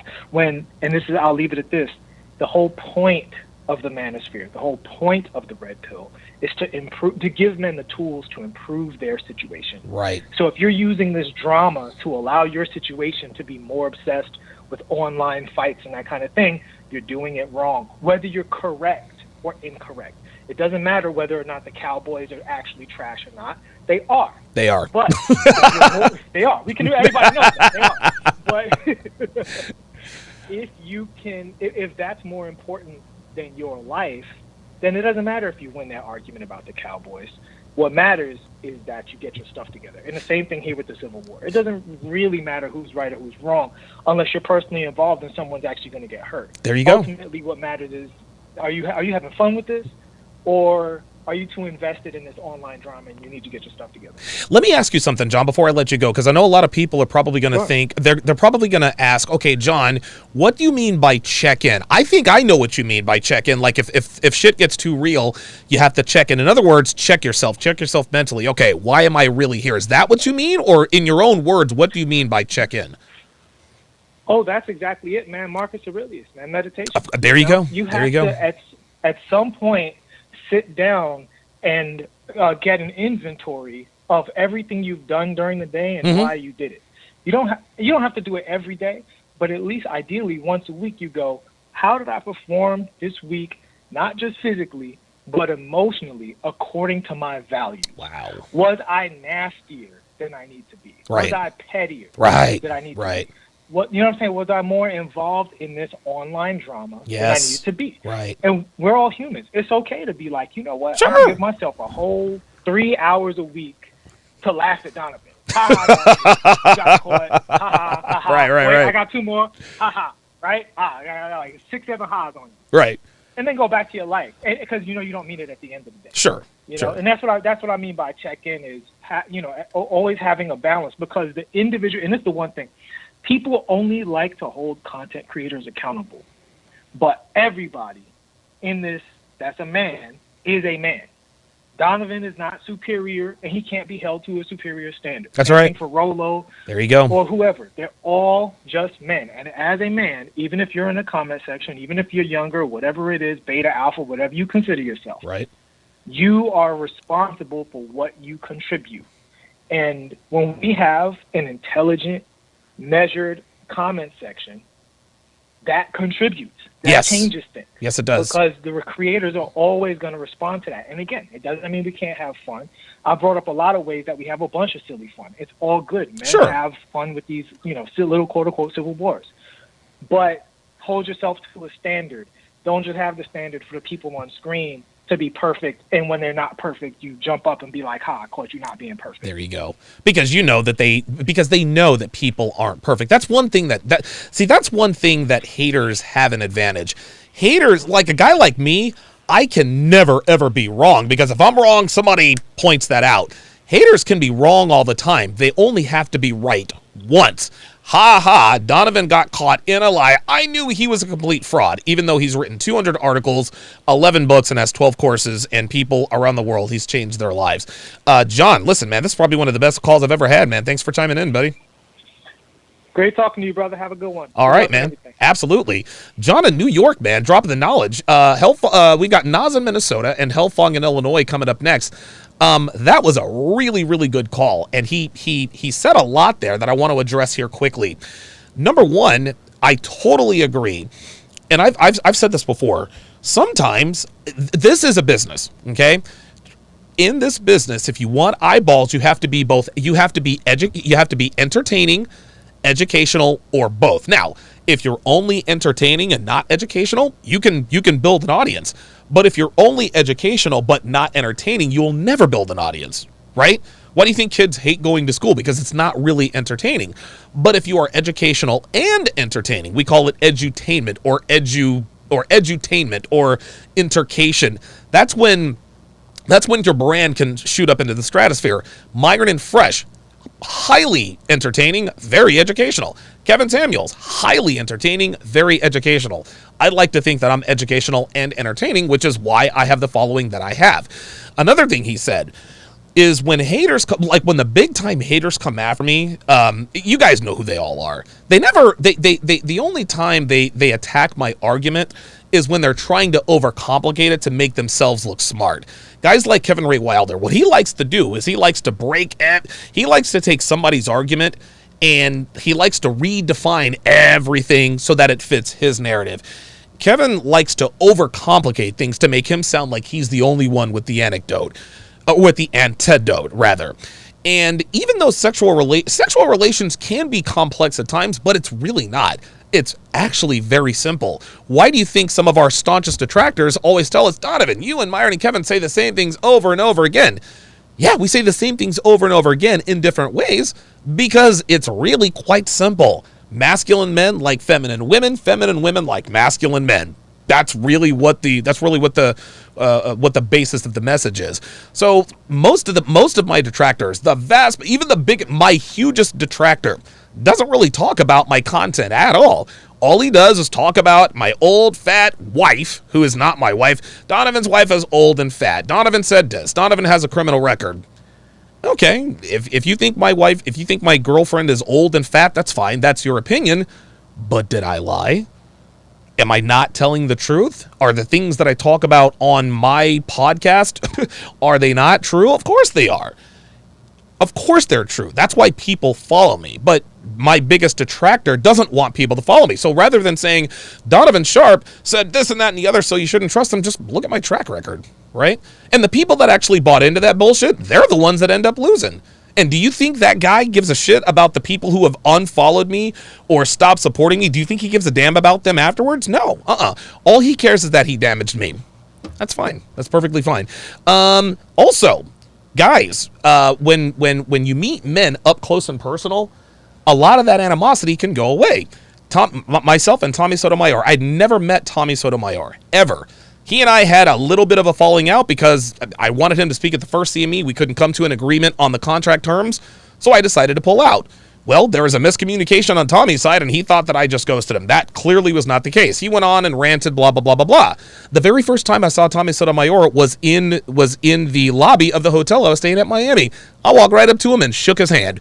He looked me right in the eye and shook my hand. After all of the shit that we had talked about one another, as soon as we shook hands, all of the anger and anxiety, all of that ebbed away. This is the difference between men and women. The physical presence of a man, just a handshake or a fist to the face, does wonders. No, I'm not advocating violence, but you guys know what I'm talking about. Something that Kevin Savo talked about as far as all of the hater content out there.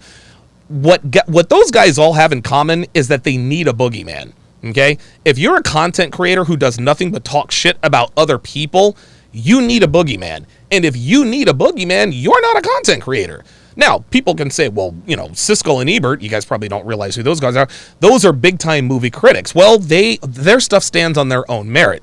But if your content is reliant upon the boogeyman, always going after Rollo Tomasi did this, Myron Gaines said that, da-da-da-da-da-da. Those aren't content creators. Those are guys who are just sort of eating and mooching off of people. So very, very good call by John in New York, man. That was an excellent call. One of the best I've had in a while. Let us go to Naz in Minnesota. Naz in Minnesota, you're on Live at Donovan. What are your thoughts on the Manosphere Civil War? What's the cause? Will it end? And how will it end? Hello? Yes, sir. Oh, my name is Matt, and Matt? I have to say when it comes to Manosphere. Yes. Okay.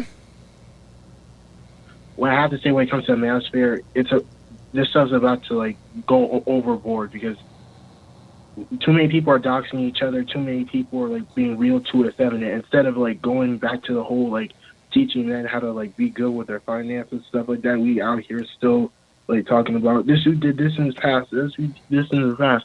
That gotta go. That seriously has to go. How do you think? How do you think that should be handled? Because I agree. I think all the doxing and all that stuff, I think that should go too. But I mean, there's only so much you can do, right? Yeah, I mean, I would say come together though, but there are dangerous things that are bred out of dangerous things. So I'd say, like, once, like, I would say, like, take the first step, and, like, like, y'all could just, like, sit down. I would say that to a degree, though. Yeah, the interesting thing is that a mutual acquaintance of mine and my main hater, last spring, he tried to step in and say, hey, you know what, can we squash this, blah, blah, blah, blah, blah.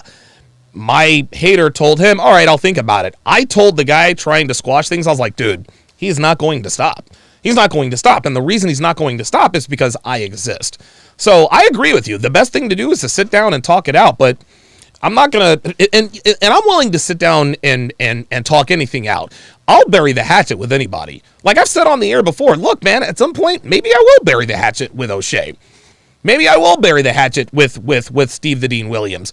Maybe I will bury the hatchet with with some other guys that I've had a falling out with. I will never bury the hatchet with the other guy. He went 100 bridges too far. Number one. Number two, I've got legal action against him. There is absolutely no turning back from that, nor do I want to turn it back. So while I agree with you that, hey, we should sit down and we should talk this out, there are certain people that's not going to work. Certain people only understand the language of the court system, court summons, court orders. So while I agree that the best thing for men to do is to sit down and iron it out, it's not going to work with that guy. Number two, a lot of it, and I agreed with what John said. Hey, throw on the boxing gloves and blah, blah, blah, blah, blah. I mean, look, dude, like I'm literally twice that dude's size, number one. I would never, listen, if he were to challenge me to a boxing match, I would have to tell him, look, I'll box you, but I'm going to have I'll have to have my left hand tied behind my back. That's the only way it's going to be a fair fight because I'm bigger than him, I'm stronger than him, and all this other kind of stuff. So, I would love to be able to, box him like Preach. A lot of people say that Preach is this, MMA guy, blah blah blah blah blah. I don't buy it. I think that I could be wrong, but if I were to get into the ring against Preach, I think I would fuck his ass up. He looks like a tub who hasn't been in a fight in a decade. Now, maybe I'm wrong. I don't think so.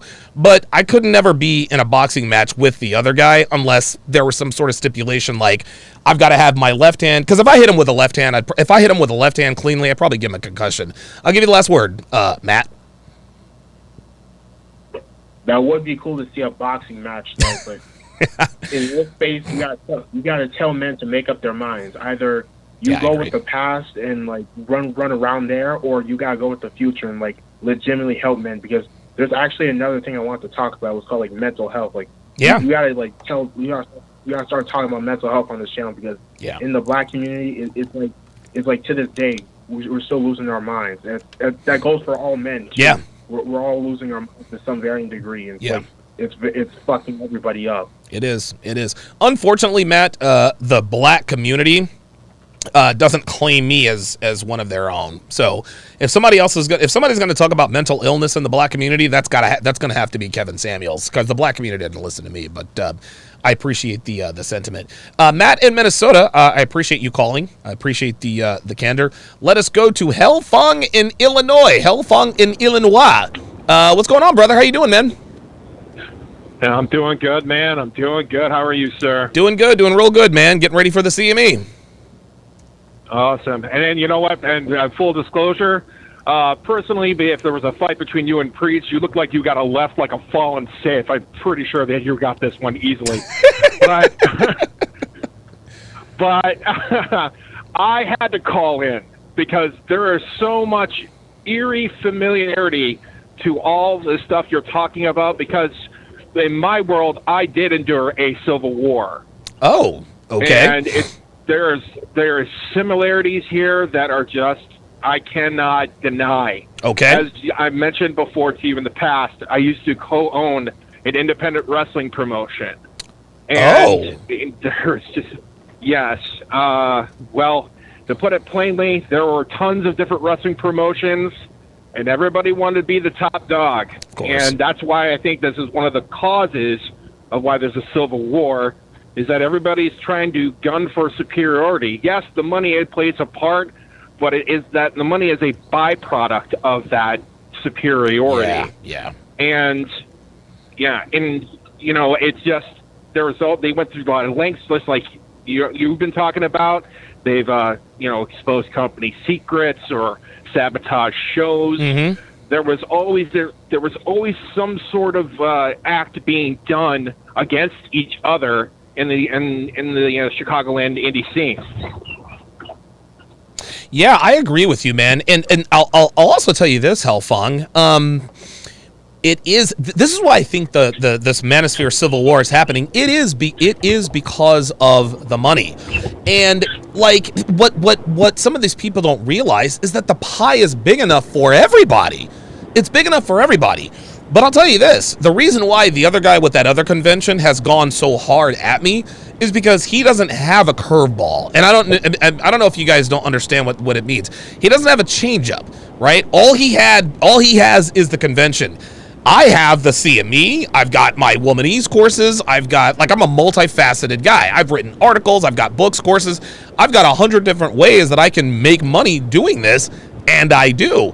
He only has really the one.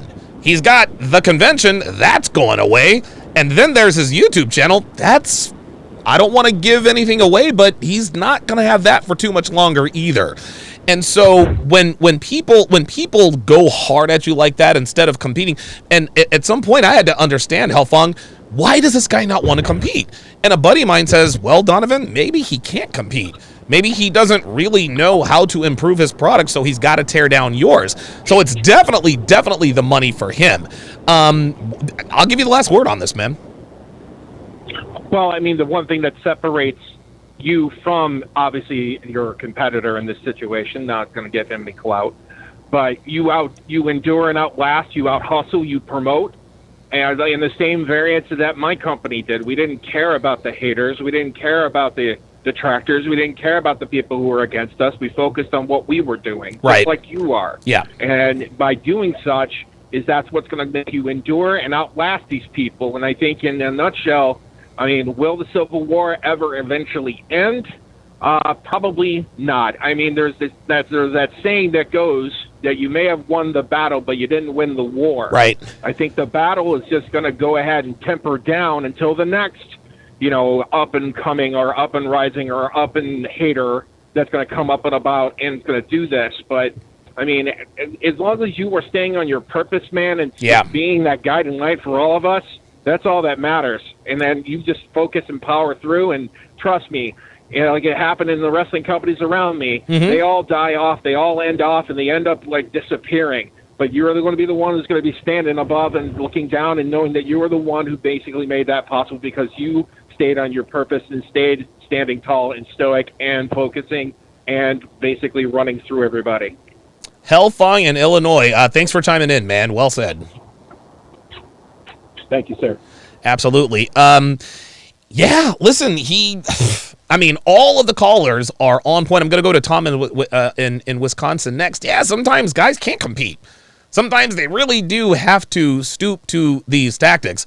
Unfortunately for them, it opens them up to, it really opens them up for a lot of hardship, a lot of legal hardship down the line. So, and again, my lawyer, I actually spoke to one of my lawyers today.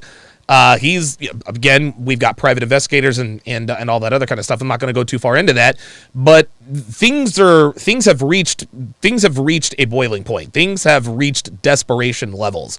The tactics that my opposition is using is going to get him in a lot. It's going to get him in a lot of trouble.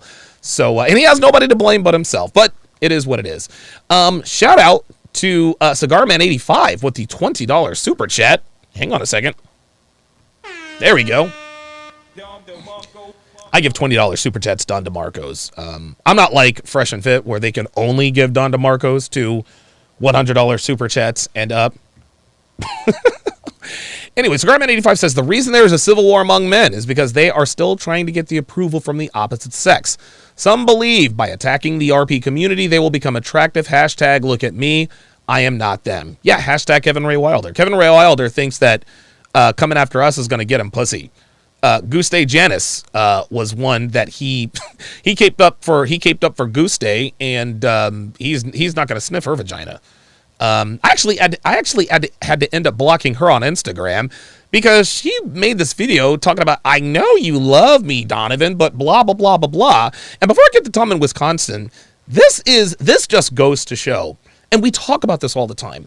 Women consistently mistake a man's sexual attention for a man's relationship attention. I have gone on record saying that, yes, Guste is very attractive. I wouldn't fuck her with somebody else's dick. She's a walking false EPAR accusation. But she seems to think, oh my God, Donovan loves me because he's always talking about how attractive I am. Dude, that's just another dumb bimbo who thinks that just because a man thinks she looks good, I actually think that she has good character or that I love her. Oh, no. That is not. So I had to block her because, again, she's acting like the little girl she is and mistaking a man acknowledging the truth. See, I can acknowledge the truth, but then out of the same breath be like, dude, I wouldn't fuck her with somebody else's dick. It is what it is. Ostripe with the $5 super chat says the Civil War will end once cancel culture starts winning again. Wow. Okay. Let us go to Tom in Wisconsin. This is the last caller of the evening. Tom in Wisconsin. You're on Live at Donovan. What you got on the topic, man?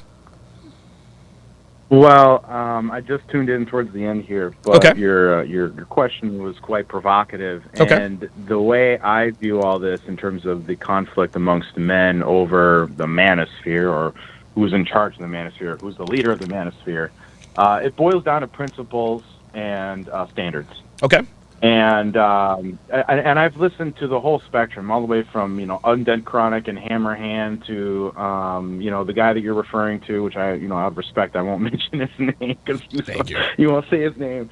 And there are things that I agree with and I disagree with from even from you all the way around. Sure. I agree and I disagree with many things that are said. And this war doesn't end until we have essentially what is a complete collapse of the social fabric, and an end to this interconnected, remote, valuetainment society we've now come into, essentially. Right. Where you're entertaining people, but you're also providing value in terms of the information that you're providing. But with the way the distance is and with the way the competition is for dollars and traffic as you're referring to it, this is simply never going to end. No. You're going to have people who are going to disagree and are going to stand on their principles and their standards, and they're just not going to waver. And there's a whole section of men who view the dating coaches, the people who are trying to talk to men and get them to find ways to interact with women to get what they want, as a form of manipulation. Right. Which is what women do. Right. So, like, with that viewpoint, you're not going to negotiate any kind of a middle ground because it's a principle and a standard. Yep, I agree. And so like with the whole, for example, with the whole Johnny Depp and Amber Heard thing, which is sort of like it's off into the weeds a little bit, but hear me out. Instead of Johnny Depp starting a YouTube channel, which he could have made millions of dollars with, Jesus, what does he do? He takes her to court and he sues her for $100 million. Bruh, you ain't gonna get not a penny from her. Nope. You would have been better off. You would have been better off by starting the YouTube channel and literally just responding to everything that she accuses you with facts and evidence. There you go. That's all you can do. And witness testimony. That's all you can do. He's not going to get any money out of her, dude. No, and he would have made millions, dude. Yep. He would have made millions. Yep. He could have brought in all of his his jam sessions. He could have started recording those and putting those up on YouTube. Oh, that'd be awesome. Yeah, it would have been fantastic, but he blew his opportunity. He did. Because now it's all out in the open. But my point is that as men, we need to start making better decisions about what we're doing with our time and our energy. And this whole Manosphere fight, except for in a few instances where I can see where somebody on a basic human standard would be repugnant to what they think somebody is doing, a lot of this is just nonsense. No, I agree. Infighting is a lot of nonsense. Yeah. And again, going back to the standards and qualification, or I forget what I said, but the basic standards and principles. Mm-hmm. You know, if somebody's going to view Rollo Tomasi as a fraud because he's not a 6'2" Chad with a square jawline and huge muscles, who's not piping down chicks all day long, they're going, they view his work as it's got no merit. Yeah, it's because ridiculous. He's got no receipt. It's dude, it's ridiculous. And it may or may not be true depending upon that guy's experience. So that's what it's coming down to: principles, standards, the individual experience, and if somebody's thinking that their operation is being impacted by something that somebody else is going to do, it doesn't matter if it's red pill content. It doesn't matter what area of content it is. There's going to be a conflict. Nope, I agree. I agree. You can see that if you look at every area of YouTube creation and all the different areas, there's always infighting going on amongst different creators. Nope, I agree. No, I totally agree. In every community, there's going to be disagreements and there's going to be infighting. The difference here is that the main guy at the head of all this guy uses dirty tactics. He doxes people. He doxed Rollo, doxed Rollo's daughter, doxed his wife, harassed his daughter. He doxed me. He doxed Devin. Those are underhanded, cowardly tactics. Those are personal attacks. Yeah. Those aren't principles and standards. No, of course not. Of course not. He knows that. He knows that he can't beat. He knows that he can't beat me on my on my actual work. So he says, you know what, I'm going to go after him and blah blah blah blah blah. So again, this is. I mean, like I said, he's going to pay the price one way or another. So we'll get that all squared away. Well, I hope that was a good end to the Collins. Yeah. Donovan. I really think that at the end of all of the nonsense, what I said I think stands above all, and it comes down to principles and standards. And unfortunately, there is no common sense in this human society we call America. Ain't that the truth? And there's all kinds of shit going on that goes beyond just the manosphere. But as men, if we can stick to our principles and our standards and control our meat, our money, our energy, our attention, and our time, and focus on setting goals, achieving goals, and building for the future, it really isn't going to matter as much what else is going on around us. There you go. Because we're going to naturally surround ourselves with the things and the people that are going to provide us that hedge of protection that uniform religious belief once provided for society. Now it's really just an individual effort, especially with men, because as you know, there aren't as many resources available for men as there are for women. Who Not are even close. And struggle though. Not even close, man. Yeah, it's not even close. So it's even more important now for principles and standards to stand tall above everything else. Tom in Wisconsin, thanks for calling in, man. I appreciate it. Yeah, thank you. Absolutely. JB with the $5 super chat says, but why did you lie about Devin's age, though? Why not just be honest about that or her divorce? Those are things that take away from your credibility. JB doesn't really want to know why I lied about Devin's age. He just wants to point out that I did. You don't really care about why. Even if I told you why, you would figure out a way to twist that around and make me look bad. I was honest about her divorce. Devin was married for damn near 20 years. I met her 6 months after her divorce. Those are things that take away from your credibility. Yeah, you're absolutely right. So it is incumbent upon people who find out about me. Okay, Donovan lied about his girlfriend's age. All right. Listen, if you want to use that as a referendum on my overall message, listen, man, I can't blame you for that. I can't blame you for that. If you want to unfollow me because I lied about my girlfriend's age, hey, look, I can't. What am I supposed to be, mad at you for some shit I did? No, I'm not going to hold that against you, right? Well, he lied about Devin's age, and that's fine with me. Just keep in mind that no content creator has ever done everything the right way. You think Kevin Samuels has never lied on the air? You think Myron Gaines has never lied on the air? You think that my detractors have never lied on the air? Okay, they just haven't been caught, or they didn't get caught yet. I was the one that trusted the wrong person. So when guys ask, why did you lie about Devin's age, though, you don't really want to know why. You just want to point out the fact that I did. Yes, I lied about Devin's age. I'm not running from that. And I'm going to be successful despite that. But I do appreciate the $5 super chat. I appreciate that very, very much. Give me a second. Yuhiro Kamara, I hope I'm pronouncing it correctly, says, the part of this that hurt my feeling personally, us when they called DS a grifter, I just bought a course for him for 75% off with a promo code. That's practically giving it away. I mean, I don't publicize a lot of the stuff like that. Nobody can look, man. People can say whatever they want about me. Nobody can argue with my results. Nobody can argue with the facts that I preach. Nobody can argue with womanese. Nobody can argue with any of that stuff. You can disagree with certain elements of the things that I talk about, but what I talk about is the truth. That's why I'm still around. The only way that I'll ever get taken down is by sneaky, underhanded tactics, mass flagging, reporting, etc., etc. That doesn't matter. That doesn't matter. No one has ever said, you know what, Donovan Sharp is 100% wrong, and here's why. I've had people come on and try to tell me why. I've had David West on. I've debated Alex. I've debated Guste. I've debated Kevin Ray Wilder. I'm still here. No one has exposed me. Donovan Sharp got all of his ideas from. Nope. I know what the hell I'm talking about. Yeah, I made a mistake. Lied about my girlfriend's age.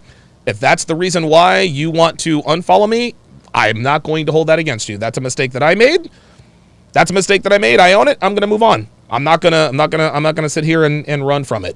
I mean, look, I mean, I'm not perfect. Nobody out there is perfect. People have done underhanded, stupid, sneaky shit. Myself included. So all of my stuff is out there.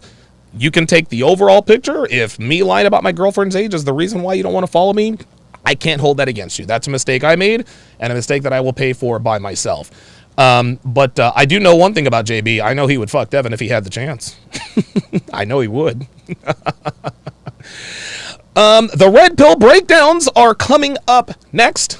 That's right, the triple header. The Ultimatum, Temptation Island, and 90 Day Fiancé back to back. I'll be breaking those down directly after the show. If you want to watch live, absolutely free, guys, download the Sharp Stream app. Well, what are we waiting on? It's free. I don't want any money from y'all.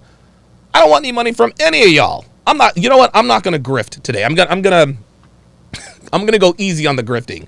You can download the Sharp Stream app for free on the App Store or the Google Play Store. You can watch all of my premium content, absolutely free, no charge. Now, if you want the replays of my dating show breakdowns, as a matter of fact, if you want access to all 13 seasons and over 1,000 hours of dating show breakdowns, that's when you have to become a member of SharpStream. Become a member at SharpStream. Go to sharpstream.com, or you can become a member at patreon.com/Donovan Sharp. Patreon.com/Donovan Sharp. Oh, wait a minute. I lost my place here. There we go. Oh, wait a minute. Hold on. Okay, there we go. Oops. Sorry about that, guys. Patreon.com/Donovan Sharp if you want to get access to that. I'm actually on the Sharp Stream. Hang on a second, guys. So on the Sharp Stream side, hang on a second, guys. Give me 2 seconds here because I want to make sure I'm giving you the right info. Oops. No, I do not want to sign into that. There we go. I'm going to see if I can share my... Well, no, I'll do this. I need to do a graphic. So, the dating shows I have broken down thus far. Love is Blind. 2 seasons. Seasons 1 and 2. F-Boy Island. Temptation Island. 90 Day Fiancé. Labor of Love. Too Hot to Handle. Love Island. I did a little bit of Sex Life, but that's not really... Yeah. The Bachelor and The Bachelorette. And now I'm breaking on The Ultimatum, Temptation Island. This is now my 4th season. Guys... $5 a month. $5 a month. That's less than what? 16 cents per day. That's less than 16 cents per day. So be sure to get over there. JB says, you never mentioned her divorce before. I've been a lawyer follower since the O'Shea days. You never said anything about it. You're being dishonest, JB. I've talked about Devin's divorce ad nauseum. I've talked about it on Fresh and Fit. And just because you tell me that you've been a loyal follower doesn't mean you are. It sounds to me like you're trying to use my own platform to have an argument with me. Look, if you really have a problem with my content, then I mean, I don't know what to tell you. I mean, you're paying me to criticize me. Like, listen, if you want to watch my content, watch it. If not, then don't. It doesn't make any sense for you to be wasting your money trying to make me look bad. I mean, I don't have anything against you, but I've talked about Devin's divorce. I've talked about Devin's divorce a lot. So again, just because you say you've been a loyal follower doesn't mean you are. You're not loyal and you're not a follower. You're not. Just because you say you are doesn't mean you are. I appreciate the $10 in super chats though. Guys, sharpstream.com, download the Sharpstream app. You can download it for Apple or Android. Apple or Android. You can watch for free if you want the live replays. Gotta be a Patreon member, gotta be a Sharpstream member. So for now, I bid you guys farewell. Tomorrow, I will be breaking down, that's right, the Fresh and Fit podcast. Yes, I'm gonna be getting back to breaking down the Fresh and Fit podcast. Breaking those down take a lot of work. It takes a lot of work. It takes a lot of time. So I'm really gonna have to do my my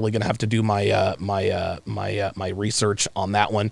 Yuhiro Kamara says, what difference does Devin's divorce actually make? It doesn't. It doesn't make any difference. It's just that people want to point out things bad about her to try to make me look bad.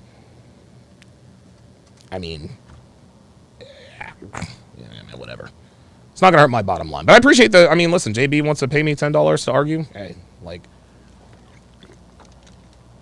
that's all good. I know that he's not been a loyal follower of mine just because a lot of people say things in public, and if they're the first to say something, they that makes it. That's one of the first rules of propaganda. If you're the first to say something, the public will believe you. So, thank you guys very, very much for tuning in. I will see you guys over on the Sharpstream side in 2 and 2. Appreciate it.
Welcome, one and all. Welcome, one and all. And wow, I am really, really dark here. Alexa, turn on ring light 1.